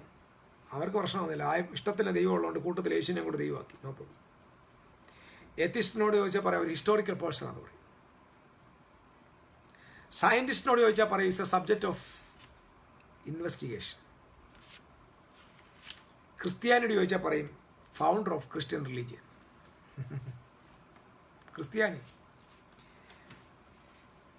Christian religion. Now Christians are spending most of the time, investing most of the time to do unwanted debates. ഇപ്പോൾ കുറേ അച്ഛന്മാരുടെ ജോലി ബൈബിൾ എപ്പോൾ കിട്ടിയെന്ന് ചോദിച്ചിട്ടുണ്ട്. ഇവർക്ക് വട്ടാണോ?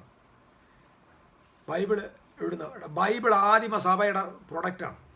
അത് മനസ്സിലാക്കാൻ ബുദ്ധിമുട്ടാണ്. ആദിമ സഭ എഴുതി എന്ന് പറഞ്ഞാൽ യോഹന്നാൻ എന്ന് പറഞ്ഞ അവസാനത്തെ അപ്പോസ്തലനിലൂടെ എഴുത്ത് തീർന്നു. ഒന്നാം നൂറ്റാണ്ടിലെ സഭയിൽ ആരും ബൈബിൾ എഴുതിയിട്ടില്ല. ബൈബിളിലെ എല്ലാ പുസ്തകങ്ങളും ആദ്യ നൂറ്റാണ്ടിൽ എഴുതി തീർന്നതാണ്. അതിനെ സംരക്ഷിച്ചത് അന്നത്തെ സഭയാണ്. ഇതാണ് അതിൻ്റെ ട്രൂത്ത്. ഇവിടെ നമ്മൾ കിടന്ന് ഡിബേറ്റ് ചെയ്യേണ്ട ആവശ്യമൊന്നുമില്ല. ആദിമ സഭയുടെ പ്രൊഡക്റ്റാണ് ബൈബിൾ. ബൈബിൾ സഭയേക്കാളും വലുതല്ല, സഭയാണ് വലുത്. സഭ, ദൈവത്തിൻ്റെ മണവാട്ടിയായ സഭയാണ് ബൈബിൾ തിരുവെഴുത്തുകളെക്കാൾ വലുത്. മനസ്സിലാക്കണം. ഇത് നമ്മുടെ മലയാളി ക്രിസ്ത്യാനിക്ക് എന്ന് ബോധം വരുമോ അന്ന് ക്രിസ്ത്യാനി നന്നാവും. Bible is so much greater than church.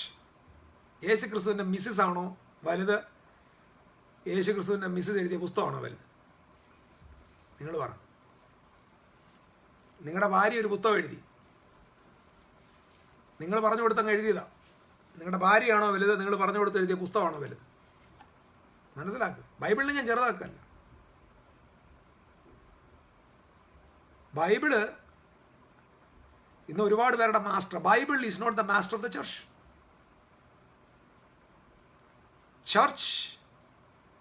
Church ആ ഒറിജിനൽ ചർച്ചാണ്. ആദ്യത്തെ സഭ, ആദ്യ നൂറ്റാണ്ടിലെ സഭയാണ് തിരുവെഴുത്ത് എഴുതിയത്. നിങ്ങൾ ചിന്തിച്ചു നോക്ക്. ദൈവത്തിൻ്റെ തിരുവെഴുത്ത് എഴുതാൻ പറ്റുന്ന നിലയിലുള്ള ക്വാളിഫിക്കേഷൻ ഉണ്ടായിരുന്നു ആദ്യ നൂറ്റാണ്ടിലെ സഭയ്ക്ക്. ഇന്നത്തെ സഭയ്ക്ക് വായിക്കാനുള്ള ക്വാളിഫിക്കേഷൻ പോലും ഇല്ല.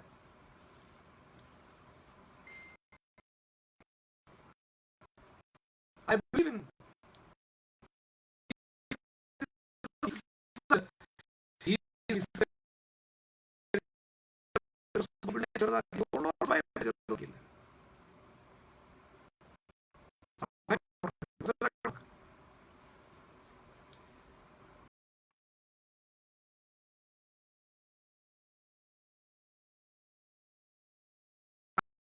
എല്ലാ ദിവസവും വായിക്കുന്നുണ്ട്. Every day. ഞാൻ 10-60 പ്രാവശ്യമെങ്കിലും ബൈബിൾ ഇവിടെ എനിക്ക് കൂടുതൽ വായിച്ചാൽ കാണും. എൻ്റെ ഒരു ചെറിയ ഇമ്പോർട്ടൻറ്റ്, പക്ഷെ ചർച്ച അതിനൊക്കെ മുകളിലാണ്. ഇപ്പം നമുക്ക് കിടന്ന് ബഹളം വെക്കുക, അതാ നമ്മൾ ചർച്ച എന്ത് കഷ്ടാലം നോക്കി. ആദിമ നൂറ്റാണ്ടിൻ്റെ സഭ വന്ന ശേഷം സഭയുടെ പവറായിരുന്നത്. ഇവിടുത്തെ പ്രോബ്ലം പറഞ്ഞില്ല, മതത്തിലേക്ക് പോയതാ, റിലീജിയനിലേക്ക് പോയതാ. റിലീജിയനിലേക്ക് പോയിട്ട് വഴക്കുണ്ടാക്കുക. ഈ റിലീജിയനകത്താണ് ഈ റിബലിയസ്നെസ്, അങ്ങോട്ടും ഇങ്ങോട്ടും തല്ല്. ഇത് മതമായതുകൊണ്ടാണ് ഈ തല്ല് കൂടുന്നത്. ഞാൻ കണ്ടു ക്രൈസ്തവ ഐക്യതയ്ക്ക് ഒറ്റ റീസണേ ഉള്ളൂ, നമ്മുടെ ലക്ഷ്യം കറക്റ്റ് ആയാൽ.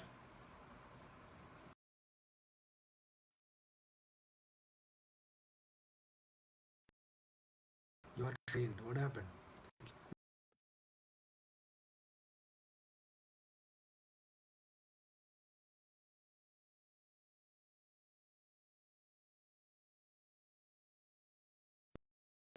എല്ലാ ക്രിസ്തീയ സഭയും അൾട്ടിമേറ്റ് ലക്ഷ്യത്തിലേക്ക് വന്നാൽ മതി. കാത്തലിക് സഭ, ഓർത്തഡോക്സ് സഭ, ജക്കോബൈറ്റ് ചർച്ച്, മാർത്തോമ ചർച്ച്, CSI സഭ, ഇവാഞ്ചലിക്കൽ മാർത്തോമ, everything.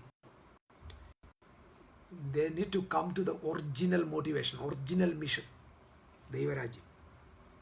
ദൈവരാജ്യത്തിലേക്ക് ഒന്ന് വന്നു നോക്ക്. നമുക്ക് വഴക്കുണ്ടാക്കാൻ സമയം കാണത്തില്ല. നീ വലുതാണോ ഞാൻ വലുതാണോ, എൻ്റെ ആനയാണോ വലുത്, നിൻ്റെ ആനയാണോ വലുത്, ഇതൊന്നും ടൈമില്ല നമുക്ക്. നമുക്കെല്ലാം മിഷൻ ഒന്നായി. നമുക്ക് മിഷൻ ഇല്ലാത്തതുകൊണ്ടാണ് ഈ അടി. ശ്രദ്ധിച്ചോണം, യുദ്ധം ചെയ്യേണ്ട സമയത്ത് യുദ്ധത്തിന് പോയില്ലെങ്കിൽ നീ മട്ടുപ്പാവി നിന്ന് വല്ലവൻ്റെ ഭാര്യയുടെ കുളിക്കുന്ന സീൻ കാണേണ്ടി വരും. മനസ്സിലാക്കണം.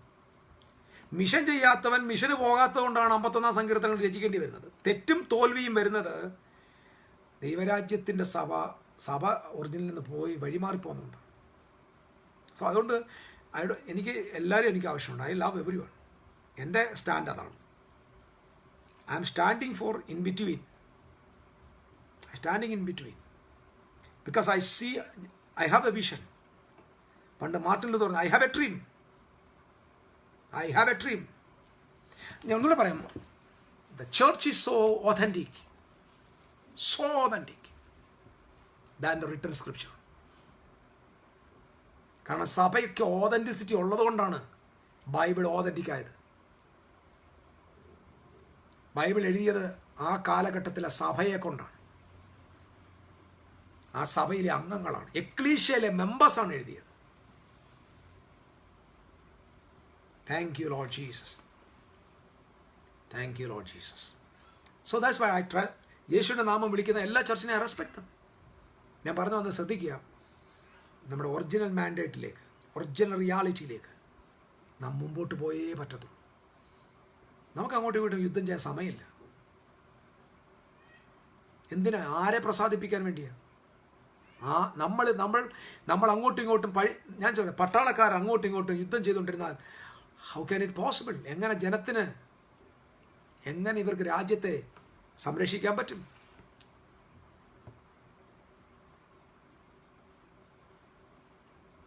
I'm praying to God, Lord, rise a generation, Lord, with a cute, powerful revelation, powerful vision.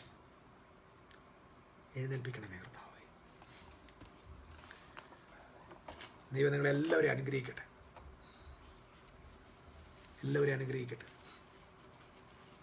നിങ്ങൾക്ക് നിശ്ചയമായിട്ടും ഈ മെസ്സേജുകൾ അനുഗ്രഹമായി ഞാൻ വിശ്വസിക്കുന്നു. You can support our ministry. You can support ഈ ശുശ്രൂഷകളെ. നിങ്ങൾക്ക് ഏതൊക്കെ നിലയിൽ സപ്പോർട്ട് ചെയ്യാമോ ആ നിലയിലൊക്കെ സപ്പോർട്ട് ചെയ്യും. പരിശുദ്ധാത്മാവ് നിങ്ങളെ നിയന്ത്രിക്കുന്നത് പോലെ നിങ്ങളെ ചെയ്യണം.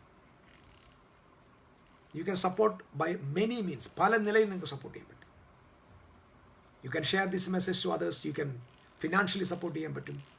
What ever the things you want, you do it. Let us grow together. Let us expand the ministry of God and expand the mission. ദൈവം നമുക്ക് തന്ന മിഷനെ നമുക്ക് വളർത്തണം. And God is rising a generation. I believe we are blessed. Hallelujah. ദൈവം നിങ്ങളെ അനുഗ്രഹിക്കട്ടെ. പ്രത്യേകിച്ച് ഇന്ന് രാത്രിയിൽ എന്നെ ശ്രദ്ധിച്ച ഏവരോടുള്ള പ്രത്യേക വന്ദനം അറിയിക്കുന്നു. ICF സഭയോടുള്ള പ്രത്യേക സ്നേഹം അറിയിക്കുന്നു. എൻ്റെ സഹോദരന്മാർ ഞാൻ 100% വരെ കുറിച്ച് അപ്രീഷിയേറ്റ് ചെയ്യുന്നു. And many of our leaders are watching me and they are going to challenge the world. They going to challenge the world. എനിക്ക് ഭയങ്കര ഹോപ്പുണ്ട്. കാരണം ഞാനീ പറയുന്നതൊക്കെ അതുപോലെ എടുത്തുകൊണ്ട് ലോകത്തോട് കൊടുക്കുന്ന few people are there. I'm very much confident that God will use them too for the great mission to establish the kingdom. ദൈവം നിങ്ങൾ അനുഗ്രഹിക്കട്ടെ പ്രിയരെ. ഇത്ര നേരം എന്നെ വാച്ച് ചെയ്ത എല്ലാവരോടും പ്രത്യേക സ്നേഹം അറിയിക്കുന്നു. നാളെ നമുക്ക് വീണ്ടും അടുത്ത ദൈവവചന ധ്യാനവുമായിട്ട് മുമ്പോട്ട് പോകാം. ദൈവരാജ്യത്തിൻ്റെ ഇതേ വിഷയം തന്നെ നമ്മൾ തുടരുകയാണ്. So let us respect each other, honor as ഇത് മറ്റുള്ളവരെ നമുക്ക് ബഹുമാനിക്കാം. Honour others. ഏതൊക്കെ നിലയിൽ മറ്റുള്ളവരെ നമുക്ക് റെസ്പെക്റ്റ് ചെയ്യാൻ അവസരം കിട്ടുന്നോ, ഹോണർ ചെയ്യാൻ അവസരം കിട്ടുന്നോ, do it for the kingdom of God. Bless you. God bless you all. So യേശുവിനെ പോലെ നമുക്കും ആകാം. സെയിം മാൻഡേറ്റിൽ പോകാം. ധൈര്യമായിട്ട് ക്രിസ്തുവിന് വേണ്ടി നിൽക്കാം. എല്ലാവരെയും അനുഗ്രഹിക്കട്ടെ. Thank you. അനീഷ്, മൈക്കിൾ, കോതമംഗലത്ത് നമ്മുടെ സഹോദരൻ Baburaj, Jacob brother, Suresh brother, you are trained. Joseph brother, thank you so much. Avin Emmanuel, thank you. Vimal Paul, Shaji Samuel, thank you for watching all. Bless you all, bless you all, bless you all. Varghese Lawrence, my brother. Johnson Thomas, thank you for watching. God bless you. Good night. നാളെ നമുക്ക് വീണ്ടും കാണാം.